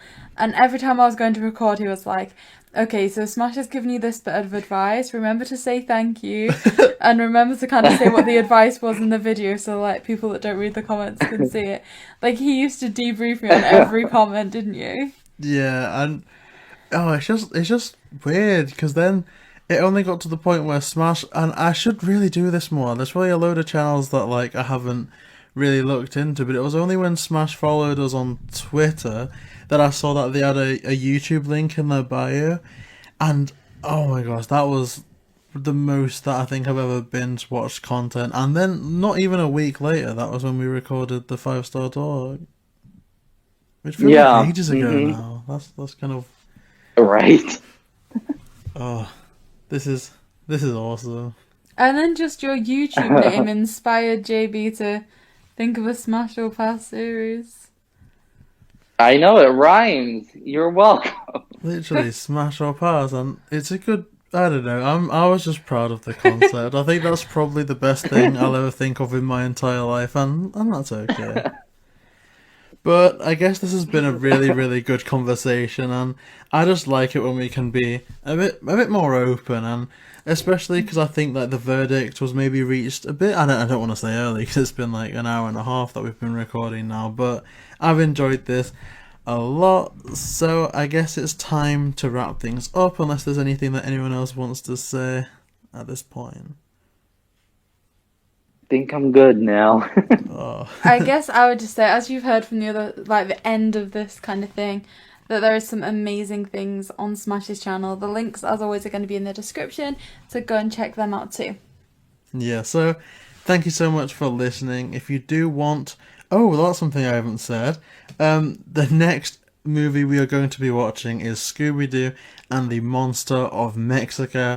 Looking forward to this one. I mean, viewpoints going into this is where we're getting to the stage where I've only seen these movies maybe once or twice. I think the last time I saw this, I was maybe 7 or 8. Oh. So that's like Wow. 13 years ago. And I think even then I only saw it once or twice. smASH, going into this, I'm presuming that you've probably seen this movie a few times. Yes, I have seen this one quite a handful of times. And JayBee? I'm kind of ashamed to say this, but I think in terms of animated Scooby-Doo movie, this may be the one that I've seen the most, and I can't really explain that. I think it was one of the first that I had on DVD. It was like my go-to holiday movie, you know, on the plane, when I was at work with my mum. Like, this was...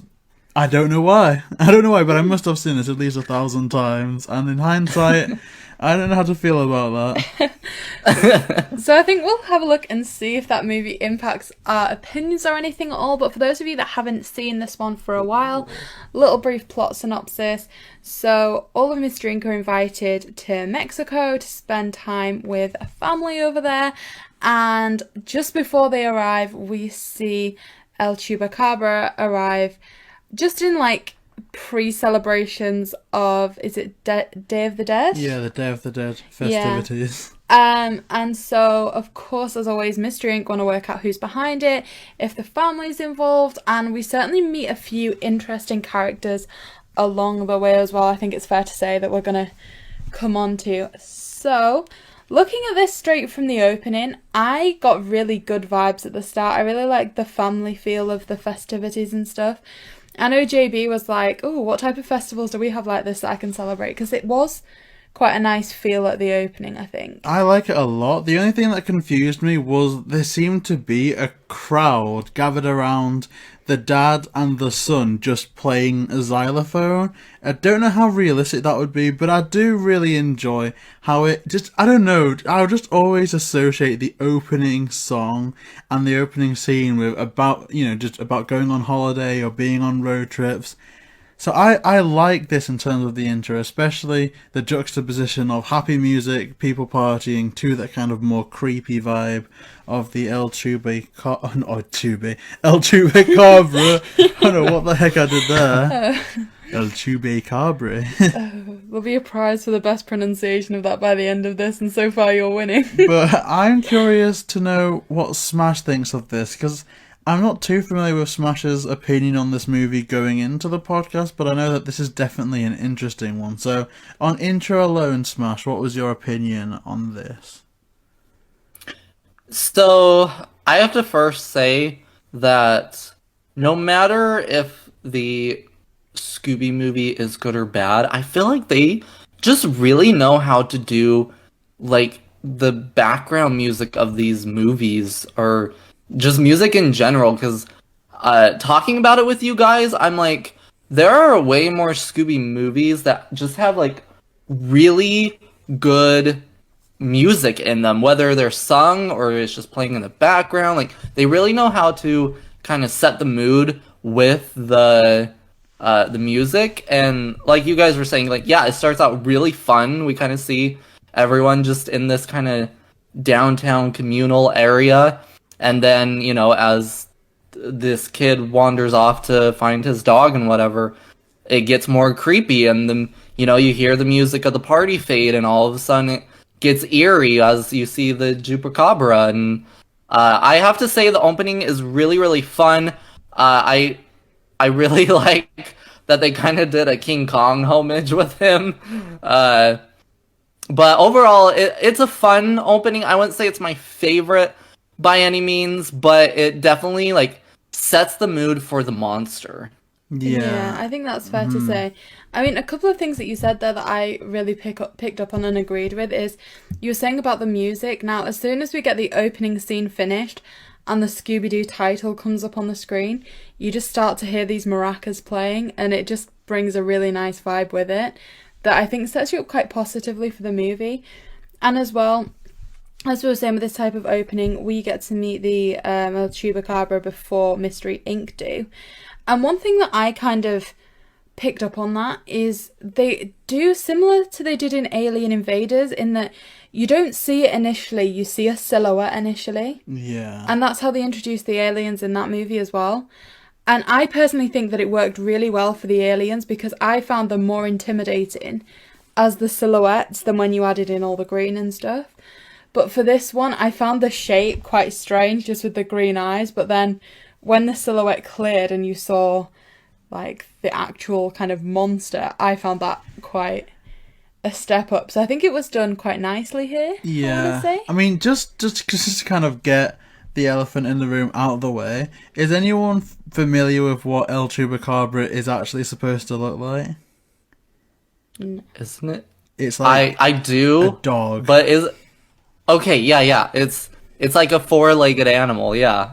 So they've taken a few liberties here, which isn't a problem for me personally up until a bit later when Velma outright calls El Chupacabra Mexico's Bigfoot. Like, that's kind of an awkward oversimplification. But in like first initial things alone, like, it's fine for what it is at this point. But my question is, and it kind of threw me off a bit, especially just looking back at it, if someone is at this festival and he runs out screaming El Chupacabra, is it people's initial response to scream and run? Like, do they... I don't know if this is just, a stereotype, or if people would actually genuinely believe it. Like, just thinking about...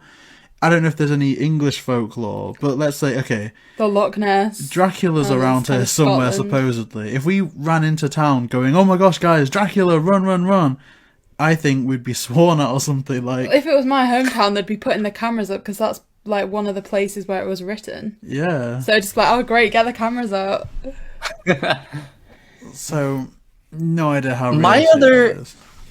My other thing too with it is I believe the original like lore of the Chupacabra is that it eats goats, and so I'm like, I don't think it'd be at this party, but okay.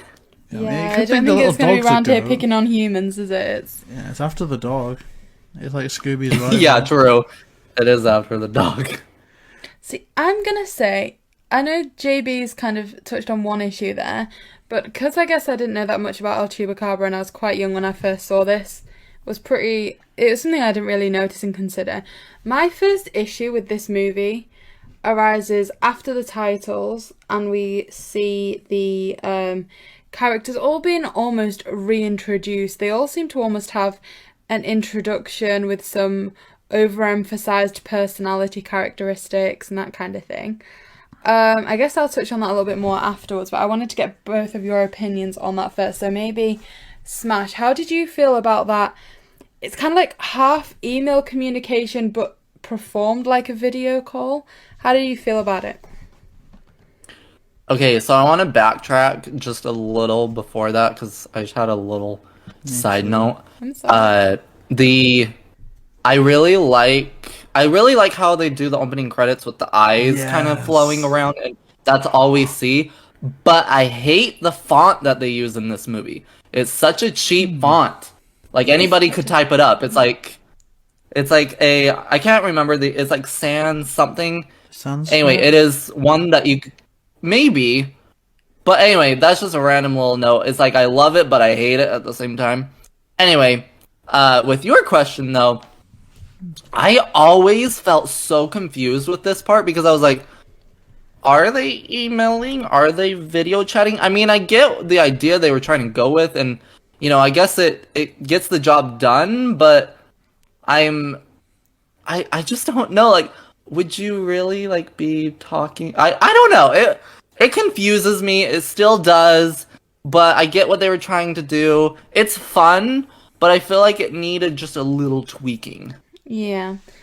JB, I know you said you had a previous point and then you were going to address No, that I was as well. pretty much just going to reiterate what Smash said about the intro. I've always loved that. I didn't know if that was a popular opinion or an unpopular opinion, but I think that's one of like the coolest songs that they've used, and the eyes is amazing. I didn't really notice the text though, I've got to say, and I don't really remember it off the top of my head, but the intro, I don't know if it's just me being influenced by, I guess, this has been a big pandemic year, that where we've all been doing stuff online a bit more, and I did use Skype early, maybe 2000s-ish, no clue.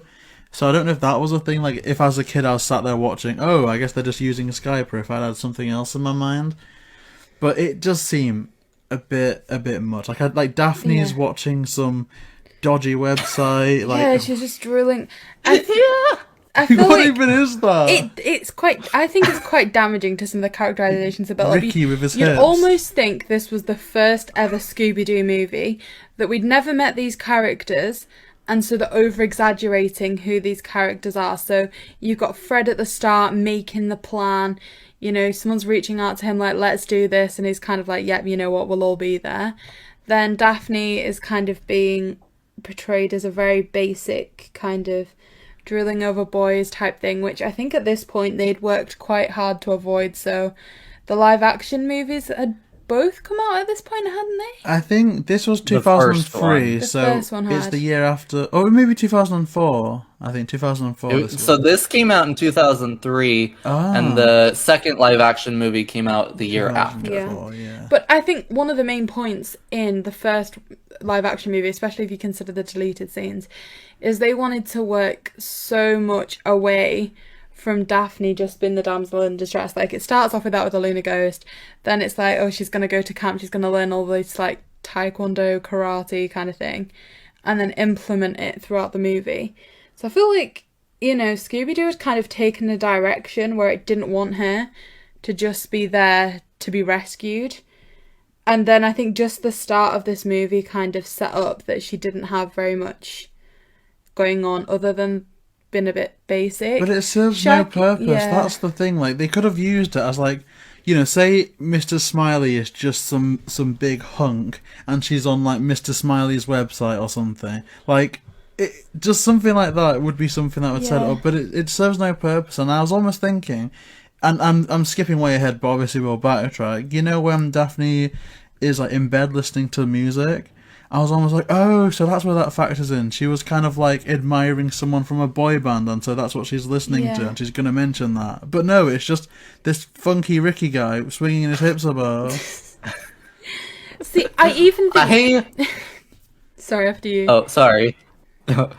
I was just gonna say, I also it kind of bugs me with that scene because, she's just like staring at this moving hips all around guy, and then the email from Fred pops up and she's like, oh yeah, Fred, like it just kind of felt almost rude, like, oh, like, when you're not thinking of Fred, you're looking for someone else to drool over. I don't know, it felt a little offending to me. And then I'm pretty sure, like JayBee said, like moving way forward in the movie, but at some point she says the words, it's hard to come by like a good boyfriend or something like that. And it's like, don't try and allude to her liking Fred now after you've done this. Come on. Or maybe that's who she's talking about. Like, I just wish we knew more about this. Like, I'm not saying like they should come out, next year and announce, after Crypto and Scooby Doo and Crypto 2, there's Scooby Doo meets Ricky and his hips, like. Yeah. But just something that ties in with like more. I need this movie now. And I even think the way they introduced Shaggy Ricky and Scooby Unleashed. was just unnecessary as well. So there was the pizza thing, that's fine. And then before Shaggy and Scooby even agree to go, I'm pretty sure Velma's talking about the Day of the Dead before that. And they're still like, yeah, I'm going to go. Whereas I think they could have made that, for all the overemphasized the characteristics, they could have made that so much simpler, because with Shaggy and Scooby, they go around in a circle for about 4 minutes before they're finally like, okay, we'll go. Whereas you could have just made it like them drooling like, oh, enchiladas, fajitas, it's Mexico, let's do it kind of thing. I mean, I've got a bit of an unpopular opinion that I think I've formed just after watching this, and I don't know what anyone else thinks about it, but I'm just going to propose it. In these two films, and it's a shame to say, because, obviously Casey Kasem's the original Shaggy and everything. No, like, disrespect to them, because I think they do an amazing job. But I think the way they characterize Shaggy in both this film and I think Legend of the Vampire I think it's kind of annoying, because Shaggy and Scooby being scared is always endearing. They're kind of like the every person. Like if you were in this situation, you'd be freaked out as Yeah. well.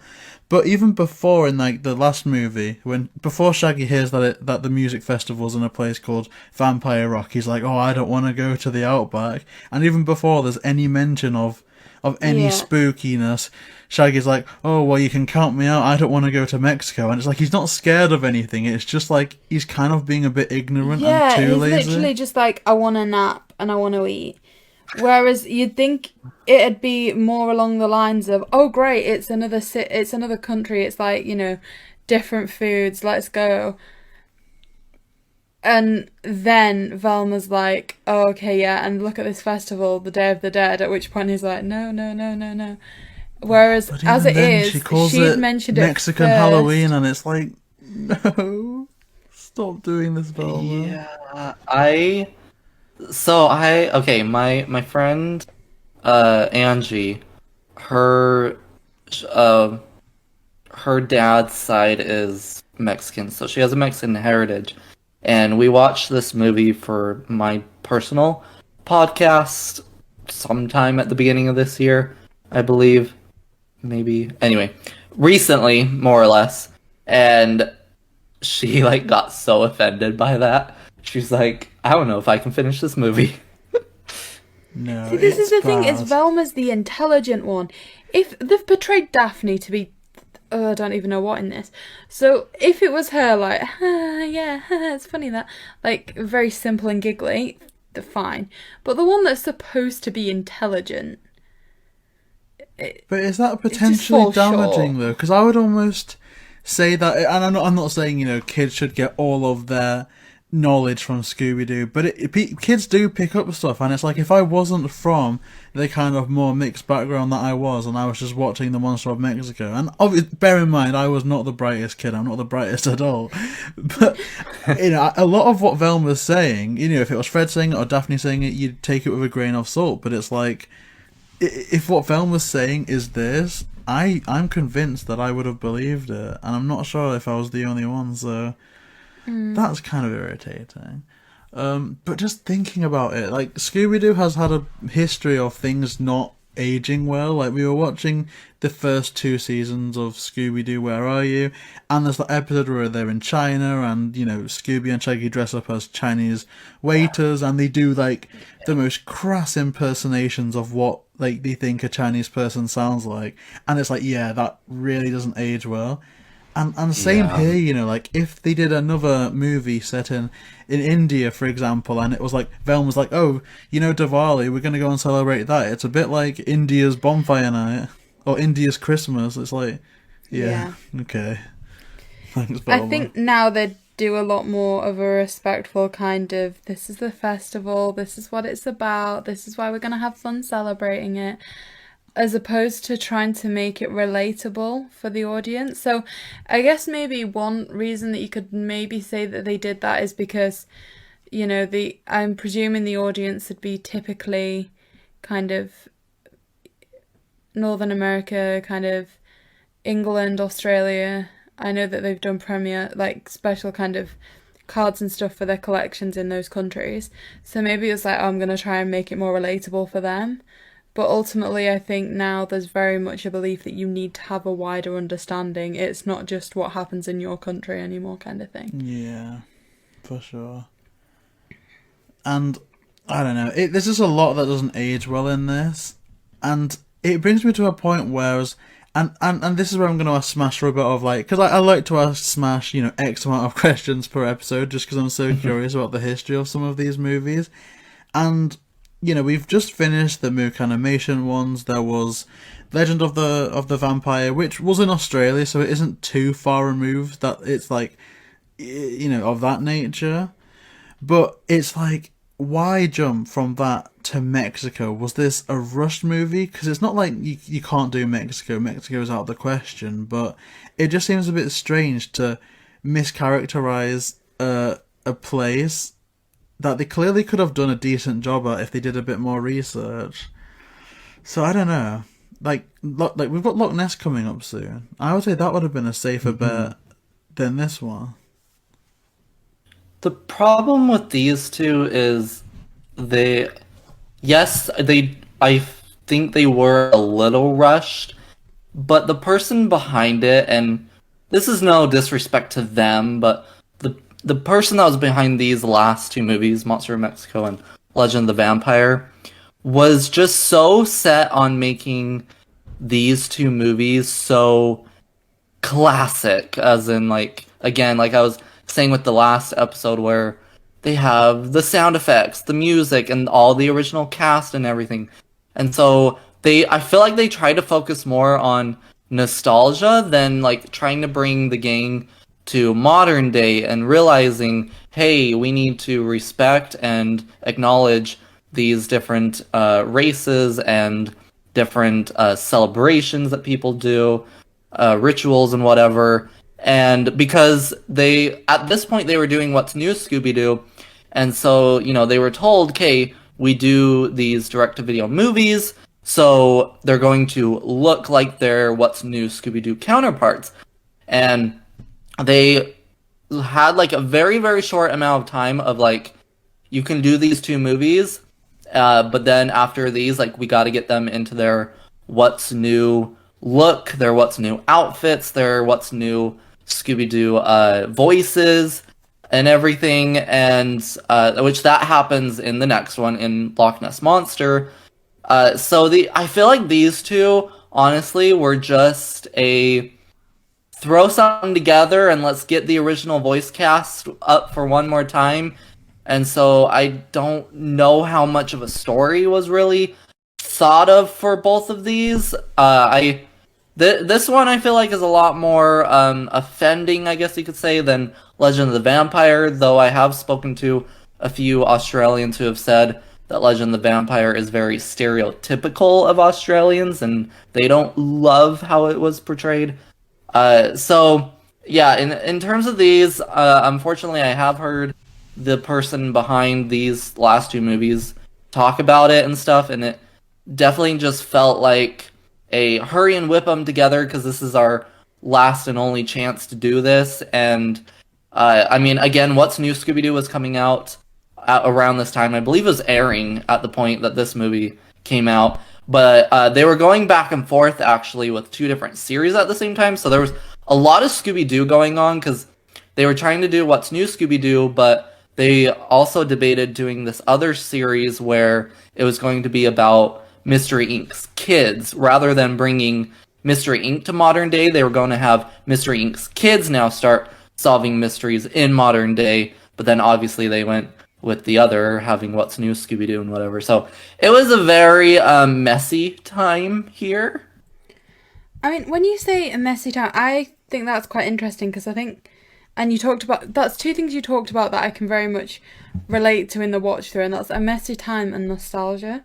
So I feel like, and we're gonna, I guess, get into this as we go through the movie, but there were lots of things where I was like, oh yeah, they kind of pulled that from there, and they pulled that from there, and it's just things that they almost knew worked. So I guess an example of what I'm thinking there is when Daphne starts presenting the backdrop, it's like, okay, so that's Coast to Coast with Daphne Blake, Zombie Island, tick. That was a good movie, everyone liked it, we see this here, kind of thing. Again, even just small things with the Chupacabra appearing as a silhouette, I compared that to Alien Invaders. And then we see so many Wizard of Oz a couple of Wizard of Oz references as well, which, like I said, happen a bit later in the film. But it's almost like they've utilised a formula that they've seen successes with, that they know works. And I personally feel like a lot of references to things that they know have been well received. Yeah. And it's very formulaic. It's like, almost like it's the Scooby-Doo movie at the time that I feel like a computer program would make. It's like, here's what works, can you generate this? And it's like, okay, location, Mexico. For sure. Characters, this. Premise, this. Like, go through the motions of it. But yep. One thing that I do think they've done well, and this is kind of progressing a little bit into the movie now. The music. So we talked about the intro and the opening scene and stuff. The song Viva Mexico. Now, I was almost disappointed in this watch through, because growing up I liked that song so much that I'd almost weirdly adapted it in my head somehow, that it was a bit louder above the rest of the movie. I still like it. The beat was almost a little bit, I don't know, I very much kind of transformed this song in my mind and glorified it a little bit, I think, but I do think that in order for me to do that, it must be pretty good. I did like that. Yeah. I enjoy the song a lot. Again, like with you saying about being a bit louder, I get that as well. But at the same time, I know that I would have had like both headphones in when I was watching it as a kid, and it would, like, the volume would have been jammed up and stuff. But I really do like the song, and the sequence behind it isn't too bad. Like, they're just going through what they're doing. They're having their kind of weird character moments. But I guess we saw that in Legend of the Vampire. It's a very, like we said, it's kind of like a formulaic thing. So they did a good montage in the Australian outback on the way to Vampire Rock. It's, like I said, it's almost like that formula that we were discussing. Yeah. Definitely with these two. I believe this one, too, if I remember correctly, is the first Scooby movie since at least Zombie Island that they didn't do any sort of Scooby Doo Where Are You theme song. Yeah, so they did one, I think, well, does it count as the Legend of the Vampire one? You know when they're on the boat and they recreate the original intro? Yeah, they did it during then. But here they don't do it at all. That's kind of... I do think they set the tone quite nicely. As smASH said right at the start, the music from this movie, it does set the tone quite nicely. Very true to form. Yeah, yeah. And I also, like I said, I've said a few negatives, some positives coming up here, I guess. I really liked the family feel. I really liked it when, and I'm going to get the pronunciation of this horrendously, but is it Aleo? Aleo, yeah. So I really liked him. I liked the kind of dynamic with his son and just having the big family around them. The mum as well. Like I said, there's a really nice dynamic there. Then we met Charlene.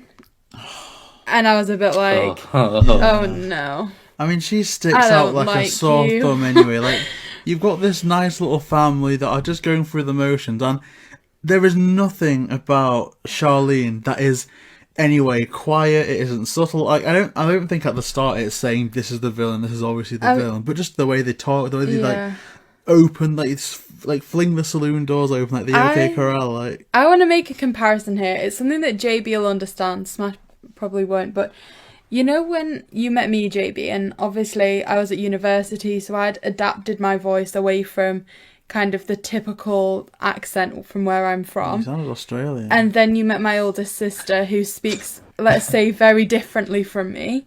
I almost feel like that's the kind of level of difference that we're working with here. No, but this because, is... like, I like, for like background knowledge for everyone else, like from where I'm from has a relatively prominent accent if you kind of are within a certain area. And then because I was going to university and wanting to study law, I spent a good 3-4 years trying to adapt my voice into something very different. And that's kind of a comparison that I associate with the second Charlene walks through the door. It's just, I don't know how to describe it. They're so annoying, but they're kind of not too memorable. It's but very they're colloquial. So there. Is that the nice way of saying Well, I don't. It's not like the fact of colloquial. Maybe it is the fact that we're kind of in this new setting and they're so out of that setting. But I don't know. It's just at the start they're just taking all the time to. I don't know. They're just. I literally saw them and was like, do you know what? I hope it's you. I really do hope it's you because I just want to see you taken away at the end of this. I just got really bad vibes from them right from the start. I mean, it's strange because obviously they were trying to do that very like nice thing, like, oh, here's your drinks, this is how you do this as a tradition, and all that kind of thing. And it's like, I don't know what it is, but I just don't like it. But I guess we do get our first hint at this point now. Where she's the coffee beans thing. Not really the coffee beans, because I don't think it's like they come up a lot, but obviously it is the kind of final. The incriminating evidence. Now, this could be, you know, boiled down to the movie again not being the most sensitive in regards to like different cultures and stuff, but I'm kind of taking it as the first hint. When Charlene says, you know, oh, this is loco, and loco is, you know, means crazy in Mexican. And then she says, I mean Spanish. And when the mystery machine's vandalized, it's quite clear that the person that did it knew nothing about Spanish. So I guess this is our first hint, but yeah, it is what it is. I mean, what did you think to when you met Charlene Smash? Yeah, she definitely like she was trying to be Scooby's Dolly Parton, if either of you know who she is. Yeah. Is that Hannah Montana's auntie? She's in the Hannah Montana series. Yeah. And she's, I don't know, she definitely is like that sore thumb type of thing, like you guys were saying. But I also get so annoyed that this is way later in the movie, but this other character, they don't even try to hide who she is. Yeah. And it bugs me. Oh, it just gets so annoying because, like you said, they change her into this other character, and then her whatever he is, boyfriend, partner, whatever, doesn't know it's her. JayBee could put a wig on and a different outfit, and I'd know it was JayBee. How on earth does he not know that it's a wig? I find it completely... Apparently they shouldn't be together. I guess just by the law of at least these Scooby movies, we are just fresh off the two skinny dudes having a similar reveal, so I guess it's plausible in this universe, but like, when it's literally someone... And you know what? No, look. For all, like, I'm criticising Charlene now, I don't know who is she with? Is it Louis that she's with? I don't know. Like, he's just as bad and just as annoying when they're, like, together, because literally later on when Velma's trying to pass El Chupacabra off as Mexico's Bigfoot, when they're, like, in that kind of little area when it starts thundering, they're both there together, like, leaning into the camera, like, lock your doors and don't go outside, like... That is just the hokiest thing. Just like you were saying, everything about them two collectively is annoying as well. Like, even when she gives him that big, like, the medallion, and he doesn't notice that it has a huge red button on the back of it. And you'd press that by mistake, wouldn't you? Yeah! So silly. But to be fair to Charlene, and like Smash was saying, you know, it's kind of like the Scooby's answer to Dolly Parton. That would have a place somewhere. So, for example, it doesn't. In Alien Invaders, there's quite a prominent, kinda. like, waitress there. Yeah. I guess in The Witch's Ghost, there's a really prominent restaurant scene there where she could have almost been carrying out the food, because there is that interaction with the restaurant owner at the start when he's been, like, quite positive before they literally eat the entire restaurant. Like, she could have fit into either of those scenes quite nicely if they wanted that kind of reference. But like I said, I feel like this movie just goes for things that they know people like, and it doesn't have to make sense to them. They just kind of were like, okay, people like this, let's add this in, kind of thing. And like I said, I think she could have fit into a different movie. Yeah, I definitely don't think it was this one. Yeah. Well, I feel like this movie definitely, like, had absolutely no adults in mind when making it. Like, it's purely for kids, so it doesn't have to make sense, and so it's okay if we butcher all this stuff, because just the kids are gonna watch it, type of thing. Yeah. I mean, that's fine. Obviously, with it being Scooby Doo, like, it's not going to be like a Scooby Natural, or we're not going to expect it to explore the darkest themes from, like, a Stephen King book, or it's not going to explore the latest, you know, politics matters. But, like, I would say a film maybe a bit like Scoob is more centric toward kids than Zombie Island, but I feel like anyone can enjoy those things, whereas this, it's like, if you do know too much, it's actively offensive. So yeah. I mean, I very much see what you're both saying, like, it's especially not just for kids, it's like anti-adult. Yeah. Especially, there's one bit that bugged me again. The Mystery Machine doors, they open the wrong way. Oh no, that's ridiculous. Well, It bugged me. It does bug me too, though. I don't know why it bugs me. I'm pretty sure it changes partway through the movie. Yeah. But for I wouldn't be about surprised. 2 scenes, they open from the front instead of the back. And I just don't know why, and I don't know why it bothered me so much, but it bothered me. To be fair, IRL that annoys me. Like, you know those fancy sports cars that like wing up? I know you like them, but they just annoy me. I don't understand them. I'd get hit in the face if I tried to do that. But, I guess moving on to some more positive things, because I think I'm finding it way too difficult. I'm finding it way too easy to be negative about this, because I actually, look, I'll put on record that I do have a soft spot for this movie. It does mean a lot to me, sadly enough, but we criticised Daphne for just being some Ricky-obsessed hip lady, but their skill with the footprint was actually pretty good. I feel like that's kind of like something that, say, would happen in Scooby Doo 2 Monsters Unleashed, you know, with the kind of thumbprint. It's that very fine line between, she's very, like, feminine, and there's nothing wrong with that. In fact, it's also to her advantage at times. So I do really like this footprint aspect, albeit it's very far-fetched. But I do like that. Yeah, like you say, it's nice to see that she's got some kind of resourcefulness with that girly exterior, but again, just looking at like the realistic points of things, like how they suddenly have a completely empty suitcase for her to be carrying that around in, is something that's just like. But like I say, so before we started our watch through of this, my phone broke. So I wasn't in the best of moods, so I guess if there was something that I could pick up on, I was picking up on it. Why were you just maybe that's why I didn't like the Mystery Machine doors so much. I just needed somewhere to get rid of the anger. Those doors.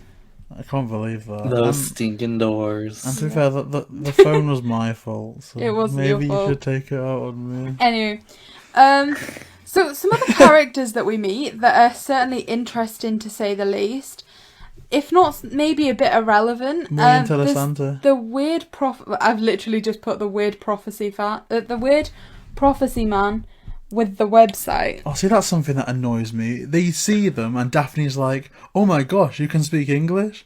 When literally everyone they've met spoke English. Like, why is that? But when do they meet them? That was something else that I kind of was interested in, and then I was like, you need to remember this is a kids' movie, in theory. And that was that there wasn't subtitles.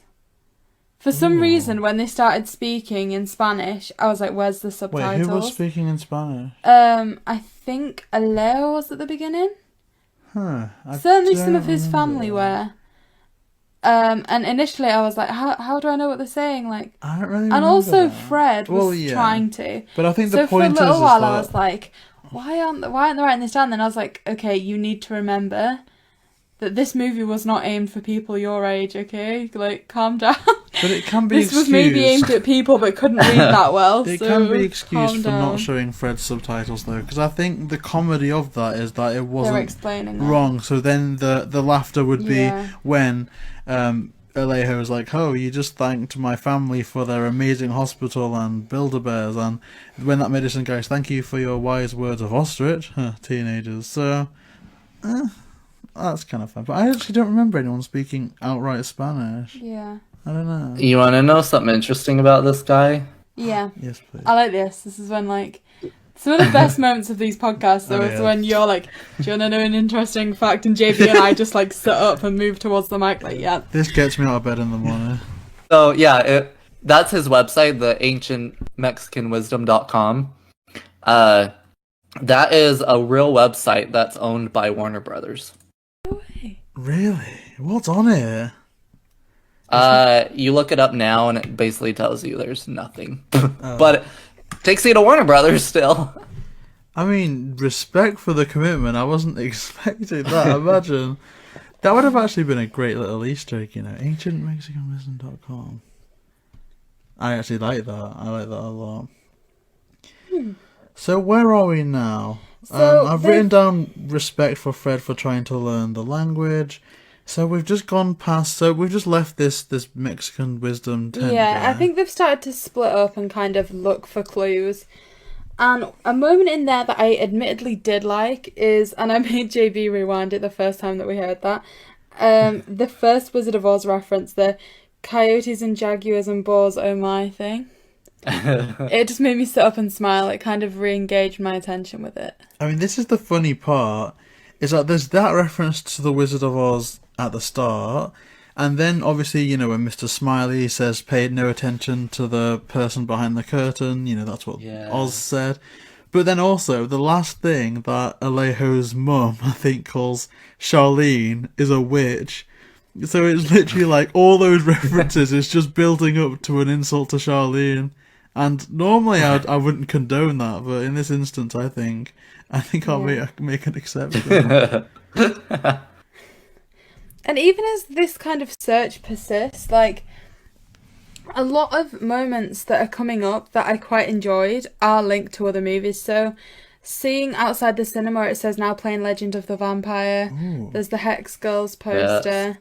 Lots of things that I like in this movie, I don't associate with this movie, if that makes sense. Like, some of my favourite bits of this movie are, like, the Easter eggs. So, like, the kind of points towards the Hex Girls, Legend of the Vampire. I really like the Wizard of Oz references. There's all the things that I really like. I almost like them because I'm feeling a nostalgia towards something else. But what's the deal with that Legend of the Vampire thing? Because it says now playing Legend of the Vampire, so it's like...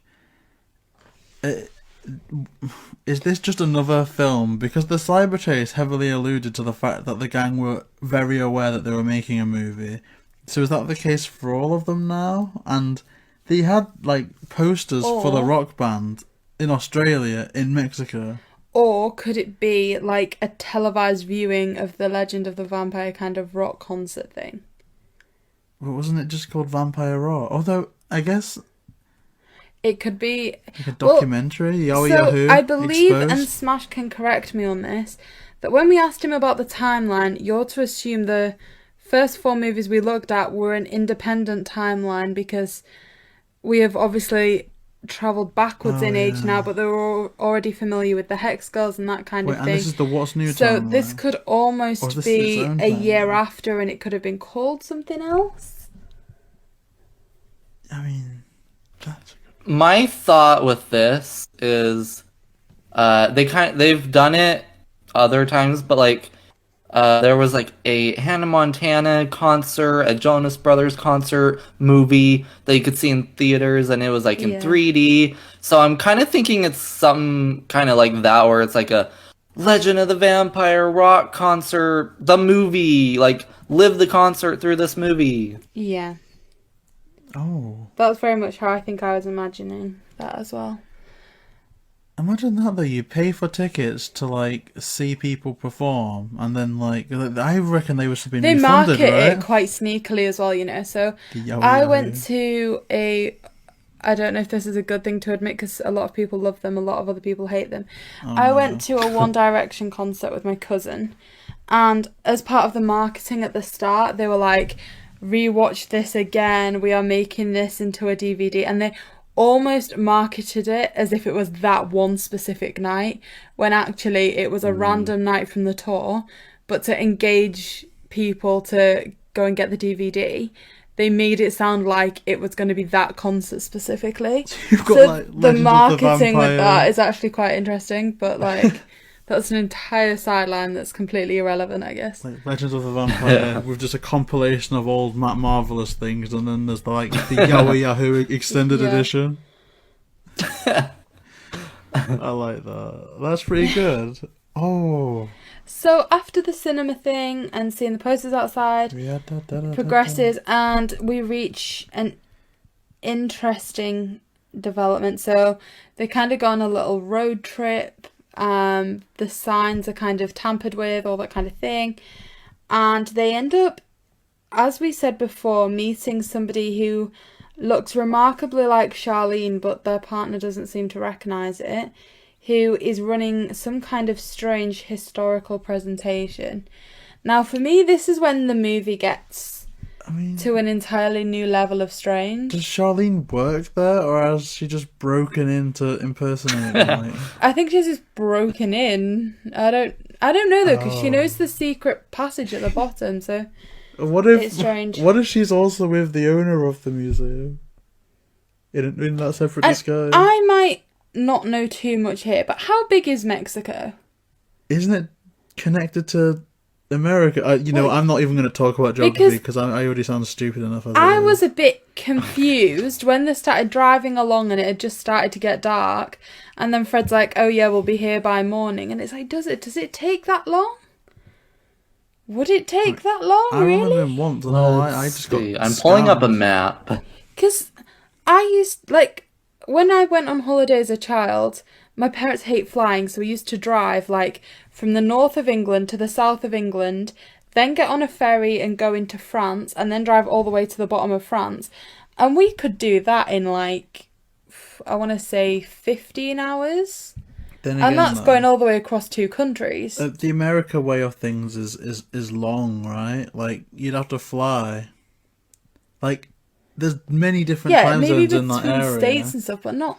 I mean, yeah, okay, within it's the Mexico country. itself. Like, I've only ever been to, I think, Cairo once on a cruise. But yeah, I guess that was just something that I picked up on that confused me a lot. But again, this could have just been phone anger taking Yeah, over have you at this been to point. Mexico?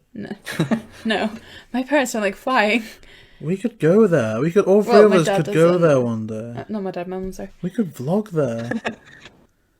We could Why do you want to vlog everywhere? You still want to go to that Nintendo place in Japan to vlog? We're vlogging in Spooky Island by hook or by crook. Yeah. And also, I know the location. You do know that Gala's not on Spooky Island, don't you? No, look, I know the location where they filmed Patrick's Museum. That Gee, I'm going there. I'm very proud of you. With the full knowledge that yes. Sarah Michelle Gellar is nowhere to be seen. But I want to go there. we're doing that. Did you find the kind of time for Mexico, the map? So yeah, I pulled up a map, and you'd think I'd know this, but you were correct. It is connected to the U.S., but I mean, I don't exactly know how big it is, but overall, it looks like the size of Mexico looks like just like one of our average state sizes, and I'm at the bottom of the state of Utah, and I can drive to the top of the state of Utah in 4 to 5 hours, and so I think you could drive the whole Mexican length in one day. I just found it strange that it was like, oh yeah, it's almost like it was going to take all night. Yeah. Yeah. I think, like I said, what they arrived to at that historical presentation, I think for me this is almost the next turning point of the movie, because I think at this point I'd started to really quite enjoy the kind of almost the chase scene. Like I said, I like the Wizard of Oz reference. But then I think for me personally, it takes a little bit of a downward turn again, in that, we go back, like JayBee said, we saw a little bit of progression with Daphne. She was using that kind of beauty knowledge to her advantage, and then she becomes the person in distress again. And then just all the scene through the trapdoor, I found extremely strange, because they were angling so quickly when in reality you'd just go flying off the edge. Then they all balance 7 people high, kind of thing. There's a lot of music in this movie, and in this one in particular, it just feels that they needed to meet a quota, and so they just threw one in. Let's just make a PowerPoint that looks nice and just flop it on there. So can I back up a little bit? Of course. I just have 2 random notes that I kind of wanted to let out. First of all, because the mystery machine gets tampered with, we see, and Shaggy can't control it. Apparently it's the brake fluid or whatever. And first of all, that liquid has always looked disgusting to me, and I'm like, Fred, have you changed the oil? I think you need to look at the mystery machine, my dude. Anyway, my other note is Luis, the one that has Charlene and whatever. He's always bugged me, but he was rude. I don't know. I always felt like he was rude, because Daphne was like, "Here's some ice," and he was just like, "Okay, thanks." And I was like, okay. Anyway, random. Yeah, I don't really like his character too much at all. Especially when he's just there, like, just screaming about stuff. Like, it's just kind of mad. Am I right in saying that Fred and Daphne and Velma see the El Chupacabra before everyone else? Yeah, that's the point that you actually made when we were watching this, is for the first time it's not like Shaggy and Scooby see it, because quite often, like with the Witches Go, Shaggy and Scooby see it and then everyone's like, no you didn't, like, you've been stupid. Yep.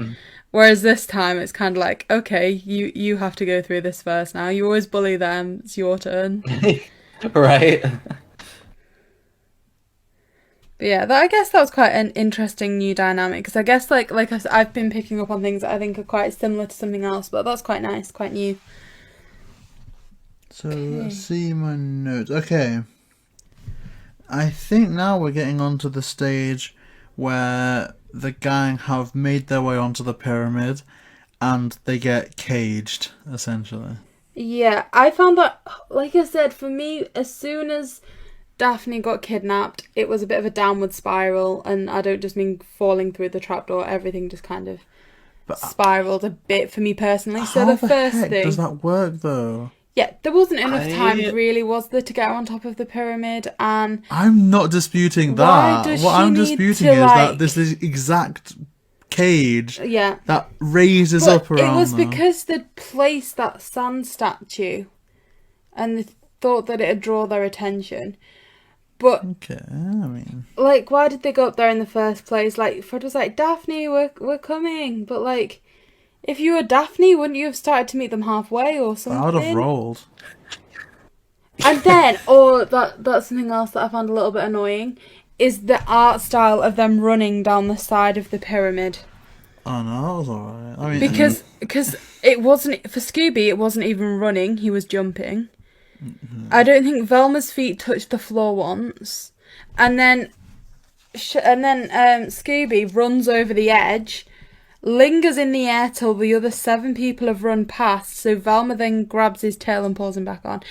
Just some of the art style there. Typical, like Looney Tuning that part. It kind of takes the stakes away, but at the same time, I don't think anyone was watching this thinking, "Oh my gosh, when the El Chupacabra gets a hold of them, they're done for. This is like the end." So, what are we on? So my gosh! After that, I'm actively gonna try and avoid talking about that stupid parrot thing. Yeah, that was a bit strange. And also, what I find strange, and I know they're trying to explain this at the end, but I'm like, that's just not realistic. Is when all, and I literally mean all, of those kind of, would you say Egyptian style things come to life? I think you get almost like the I think we may have gone a bit too far forward. Although I guess it's all in one scene. So it's like another kind of... So what are these things? Are they all Mr. Smiley animatronics? Apparently, but I just feel like, I know they say that they're like big person in this kind of sector, but I just don't feel like even then this would be a public like visitation spot. Like, this is where anyone can go and visit. He's not going to have had chance to set up like 20 feet tall sphinxes or whatever. Imagine that though. You just and go those on a day two out like and you see lion things. It's like, okay, well, I get that you've got a way of explaining this, but I just think it's too far. But they're just doing all this for money, right? I would say these types of animatronics in real life that's like $1 billion investment. Yeah, sell one of them. But like, surely they've invested so much money into doing that. And she's like, oh yeah, I've married him, but like, as soon as when his mum dies, she's gonna take the money in the divorce. You don't know how long you've got to wait. Surely they're investing far too much money for something that's not... Like, they weren't even married, were they? Who? Louise and Charlene? Yeah. I think it's his fiancée, right? Yeah, I think they were engaged. Wait, so was Smiley okay with Apparently business? for the money, yeah. Yeah. My goodness. Yeah, I really should not have aged. That's right. Okay, can someone please This change the movie's topic, or I'm gonna? Some of these movies are very different when you've not seen them since you were young. Like I said, the last time I saw this, I was maybe 8 at the oldest. And then So things I- progress. yeah, for sure. Things do, like, you perceive things differently once you're older or realize a lot of different things. But I have to agree with you that, like, once Daphne gets kidnapped and whatever, it's like I could handle this movie up until this point, and then I'm just like, I'm done. Like, I can't continue this because this whole next being kidnapped and being run off, for breaking a statue, and suddenly everything is coming to life, and this weird parrot animatronic that we don't speak of, and this whole section is so confusing, so irrelevant, and it just, to me, again, feels like another witch's ghost chasing each other around just to fill time. Yeah, I mean, honestly, I couldn't agree with you more about the Witch's Ghost reference in the, so they're about to come back to the cemetery, and then you get one unmasking, and it's like, why does this warrant an unmasking? The skeleton costume was never a thing. We didn't even know what that was. It was kind of like they just wanted to get that second Wizard of Oz reference in. Like, oh, don't look behind the curtain. Ignore the man behind the curtain. But then they were like, okay, we can't make that the main reveal, surely.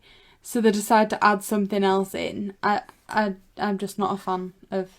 Like I said, that skeleton thing, I just find it very strange.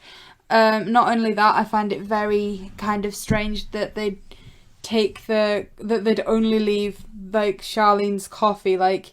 Do you want to point out that it's them any more than you already have? But not just that, but I feel like a lot of these final scenes, I actually would say that just by themselves, I love. Like, with the statue scene that we've just spoken about, I absolutely adore that scene, just from wackiness to the music, just not as part of the movie. Like, I could YouTube that now, and I reckon I could jam to that. Like, I like it a lot.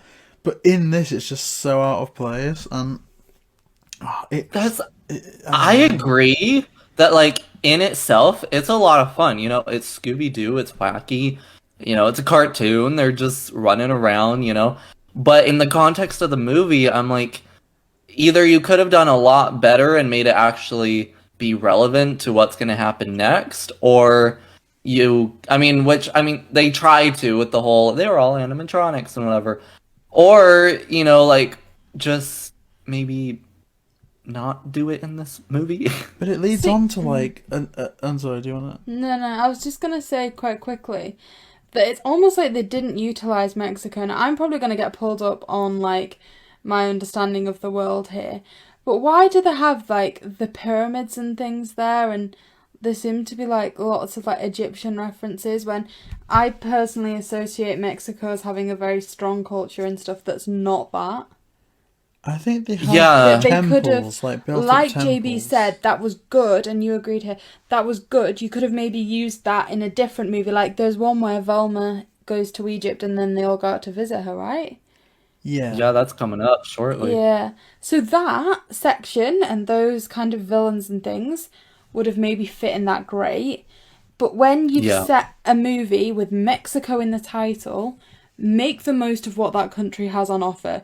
Don't just pass it off as we're going to do Mexican Halloween, here's some Egyptian artifacts. Like, they could have done something with the location. Yeah, or even, I think this is borrowing a bit from an episode of Mystery Incorporated, but literally, the actual El Chupacabra... It is, and this is like, I've criticised this movie for oversimplifying it, but I'm kind of gonna maybe offer a way that they could have done that a bit better. Like, again, this is not an accurate representation, but El Chupacabra is pretty much like a freaky looking dog, and so they could have been tormenting Mexico, and when Scooby shows up, they could have gone, oh, this is the one that did it, this is the only dog that's arrived here for a while, and then it's a bit more tension, then Scooby's on the kind of Scooby's getting criticised, and it's all about saving Scooby. And I feel like that would have been a bit better than just having this like Homer Simpson thing roaming around. Yeah. I also like, not that this is the best name, but I feel like it would ease a lot more people. It would flow with a lot more people. Instead of calling it the Chupacabra, I honestly wish they would have just called it the Monster of Mexico. Yeah. If you're gonna keep the design, just call it the Monster of Mexico. That would have been good. That would have been the good. Monster of Mexico. That would have worked. And okay, so on the design of the Monster of Mexico, I have so many questions about the disguises, because at the end, Charlene in that costume was picking up stages, spinning them round and throwing them. Superhuman strength. Are the disguises that complex that there's some kind of metal formation that gives them this strength? I'd Because imagine with it being I feel smileys, like there'd it be some goes animatronic far too stuff. far. I mean, you see things nowadays of technology, almost like modern day Iron Man suits, helping people lift a lot more than a human should. So I guess if it's this smiley technology that could create full-on like dragons, it may be able to do stuff. And I don't know. Honestly, that does it for my notes. I guess it's over to you, I mean, JayBee, and I've Smash got at one this more point. thing, and it's like Fred annoyed me a bit. Just after the statue scene, I think it's what's the name of the guy, the main guy? You got it written. Alejo. Alejo's like, oh, there's Senor Fuente. What's he doing here? And Fred literally just turns and says, oh, he's trying to attack you. And I just feel like Fred wouldn't have said something so blatantly factual without having any substantial claim. Yeah, Like, it is like they've lost a good percentage of brains in this. Like you were saying right at the start, Velma, people would take what she said as fact and then refers to this as Mexican Halloween. yeah. And then, like you're saying there, Fred making quite an obvious mistake. It's like, what kind of happened here? Yeah, Something was certainly different. Now, I've got a few notes about this final altercation, but I don't want to kind of like over talk. So I want to ask Smash, what's your opinion on, I guess, from the Mr. Smiley reveal to the end? So, okay, I kind of think the Mr. Smiley, well, just having Mr. Smiley be in on it was actually kind of clever, because we see a Mr. Smiley billboard during the first little romp when they're traveling to Mexico. And so I thought that was kind of a clever way of being like, hey, foreshadowing type thing. Because there are some Scooby Doo episodes and stuff where it's like, and this is the person, and everyone's like, who? We've never met this person in the entire episode. So how are we supposed to expect them? So at least we never really talked about Mr. Smiley, but at least they introduced it in a visual way that we could recognize him if we paid attention. Yeah. But I agree with you that I don't love the whole like, oh, he's a skeleton. Oh, but here's the monster now. Like, I guess I kind of would have liked it if Mr. Smiley was the monster as well, and we took out Charlene, ignore Charlene. Yeah. But then, I don't know. I felt like this ending scene, not that it really had to be long, but I felt like it got kind of cut short because of the crazy musical number we just had with all the animatronics and whatever. And so I felt like it could have been a little longer, and kind of, we could have seen the gang a little more, be like, hey, so here's what we found. Can you help us? Like, does this mean anything to you guys? Blah, blah, blah. But I kind of felt like the El Chupacabra was caught way too easily at the end. And I also feel like we don't see enough of the El Chupacabra in this movie. And again, I'm blaming that one scene with all the animatronics. I should be nicer to it, but yeah. But then I really like the whole them kind of having their party at the end. I thought that was cute and fun. to end it. Yeah, that was certainly fun. I think, like you say, we don't actually see the monster of Mexico that much. They do bring in almost other villains that kind of make it a distraction. And in terms of the skeleton outfit, I just think it could have been something different. So we're presuming that similar to the Lunar Ghost kind of, not the Lunar Ghost, the evil mask figure kind of thing, that more than one person utilises the costume, and that's how Charlene goes missing. In that, you know, is it Mr. Smiley, I want to say? Yeah. Mr. Smiley puts the outfit on and that kind of thing. So if they'd had an outfit that we recognised, I guess they can mix them it up. might have been a more satisfying ending. But for them just to be, like, looking like they're from a different cartoon show, like, I've forgotten what it's called, but I used to watch some cartoon that had, like, skeletons walking around, and it just literally looks like they'd been dropped in from that. There was no reference really to skeletons in any other part of that movie, so it just seemed out of place. But it's quite dark as well, that sequence, when you, like, see what he's doing. He's, like, pretty much impersonating Aleo's dead dad. Yeah. And Yeah. that's kind of I felt evil, offended. right? Like, it gets to a point where he's not just money hungry. Like, that's malicious, and he's not even done his research to, like, fit into that. Like, it's just crazy. No, but Mr. Smiley is kind of... I actually, you know what, I agree with Smash. I like the Mr. Smiley reveal enough, because I think I read somewhere that a criticism was that it was only the billboard scene where Mr. Smiley was teased, but it's actually where Luis met Charlene. You know, he says, I met her at Smiley's amusement parks and I've been smiling ever since. And also, Fred talks about the wretched parrot, like, oh my gosh, this is awful. It looks like something from a tacky amusement park. Yep. So it is quite good, and I do like that. Another thing that I kind of have a problem with, though, is we've mentioned, you know, Scooby Doo 2 Monsters Unleashed, and obviously I think we can agree that if budget was not an object, if there was no budget, the movie was free, the evil mask figure could have easily won if they just got every single costume out and just utilized all of them. And for sure is like, Smiley could have won if all of those animatronics were utilized, and it's not like we didn't use this because of budget. It's like, they're there. You've animated this wacky scene with them all in. Like, not even that, but it wasn't just those animatronics. They physically had an army of 15 men that helped them kidnap Daphne. Oh yeah, what happened to the bird True. people? What were my heck, true. Who the heck were they? Were they animatronics? No, because they look like they just disappeared so quickly. Maybe those were the locals. Actually, no, the locals were... You know what? You're right. Yeah. You're right. Didn't even think of that. That's actually mad. They had so many people. I think it's just they spread everything out too much in the movie that, like you say, if it had all been brought together, they would have had so much more of a chance, and it could have been a lot more interesting than having all these different things spread out over a duration. But is okay, I agree. And again, we've spoken a lot about Charlene, and I think their reveal raises more questions than answers. Obviously, you know, there's certain questions that aren't really appropriate to get into, but are we of the opinion that Charlene is genuinely with Mr. Smiley out of love, or that this is just another, like, Louise situation?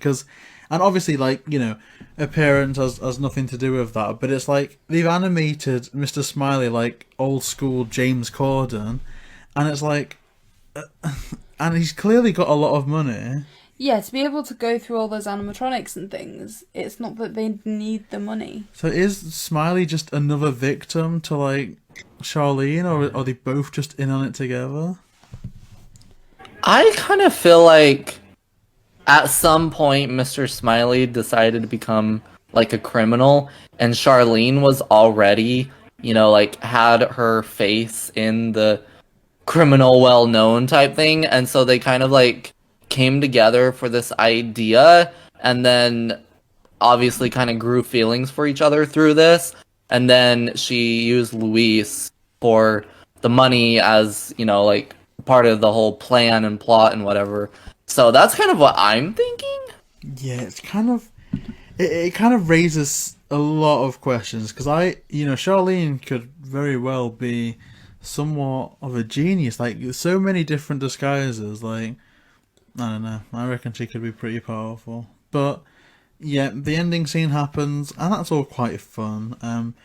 Now, was it always so? Like you said, Smash. It was always the plan to have this be the last, I guess, time that the original cast, or at least as much as the original cast as they could get, would all be together. Do you know if they had any opinions about this being the last one? Like, if anyone ever said after the fact, it's a shame that it had to end with this one, or was it just that was a job done? I'm honestly not sure because, like I said in the last one, Nicole Jaffe, however you say her last name, who plays Velma, had basically retired from acting already, and so like all of her revenue that she made off of these movies went to her employees and whatever. And so I haven't heard anything from like anyone, no interviews or anything that I've really heard. Just from like I don't know if it was the director necessarily, but the person who basically wanted these movies to be a thing, I've just heard his thoughts on it, and kind of he has spoken out about like that he knows and acknowledges that a lot of people don't like how everything was portrayed in this movie, but he says he just kind of brushes it off and he likes how it was done. So, but I'm not entirely sure on the voice actors themselves. No, I mean, it's interesting. It definitely is. So, does anyone have any last kind of notes or any thoughts about the Monster of Mexico? Yes. Ooh. So, Heather North and Nicole, who, I just kind of brought up, this is both of their last, well, it's at least Heather North. I don't know about Nicole particularly, but this was Heather North's last role before she died, and Nicole, obviously, this is her last time she ever played Velma. Heather died in 2017, but yeah, just a little side note, this is Heather's last movie she ever did, and then Nicole's last time ever doing Velma. I mean, that is interesting, and again, it's certainly going to lead to a few changes of Yeah. opinions next week, perhaps. I didn't want to mention it in this one because I feel like I was a bit too like heavy on my opinions of it last episode, but I think Heaven Off is a great Daphne in the day, and I don't know what it was. Maybe I don't know. I just think I didn't really like the tone in this movie particularly, but that's just my opinion. It does, like you say though, Millie, lead to some interesting things, especially what's the next one? Is it the Loch Ness Monster? Yes. Indeed. So that's certainly one of my nostalgia ones, I think it's fair to say. Perhaps the last nostalgia one for me, and then I'm in like kind of fresh territory. Yeah, maybe. What's after Loch Ness? Like just jumping forward. Aloha. Oh no, Aloha was Aloha. another. Did you know? And then Where's My Mummy? Yeah. This certainly, like this one, all ones that I've just seen once or twice. Loch Ness, on the other hand, was, yeah, I think it's great. But before we start moving on to any of that, we need to wrap up this one, and we need to know whether you would say smash or pass for this one. So, JayBee, as always, we're starting with you. Scooby Doo and the Monster of Mexico, smash, pass, and why? This is the first time that I'm actually upset. I kind of feel like I want to stop recording and I want to have a private few words with everyone in this call and just like, can we redo that last bit? Because I am kind of angry that I have to do this first, but I do have an answer. It's always you first, JayBee. I think that this is probably one of the most problematic Scooby movies that we've covered and probably ever will cover. And you know what? It's probably one of the most problematic ones that they're ever going to make. It's obviously one of my most nostalgic ones, and for all I just slated the characters, I've slated it for the last, hour and 20 minutes. I do enjoy it, and you know what? I'm probably gonna watch this another 100 times before it's eventually time for me to bow out from this plane of existence. But I'm gonna pass this one on good conscience, because for all I'm probably gonna watch this 100 more times, if I'm introducing someone to these movies, if I'm recommending these movies to people, this is way, way, way at the bottom of the list. In fact, I wouldn't encourage people, if they want to do a Retro of all of them, to leave this one out. But it's, if someone came up to me and said, I can only watch 10 Scooby Doo movies, which one do you recommend? And this won't even be in that top 10. So I think I'm gonna have to pass this one, although my heart's a bit hurt. So, Milly, will you smash or pass The Monster of Mexico? I think I'm going to agree with a lot of what you were saying.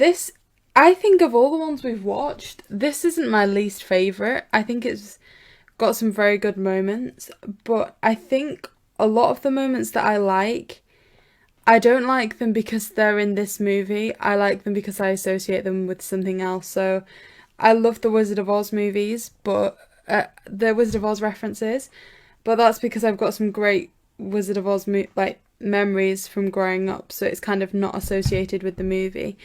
And just other kind of things that I enjoyed, like seeing the Legend of the Vampire poster, the Hex Girls poster, all that kind of thing. A lot of my favourite moments, I don't feel that they were my favourite because of this movie. I feel like they existed in their own right.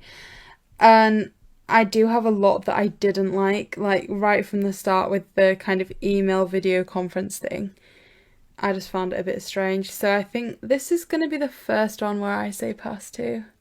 Oh, interesting. So, like I said, it's not the worst one that we've seen, I don't think. What, so far, or? Yeah, so far. I'd rate it above some of the ones that we've seen in terms of my enjoyment. And what, as in the ones that we've covered on the show? Yeah. Oh my I've gosh, enjoyed okay. it more than some of those, and I'll rewatch it more than some of those.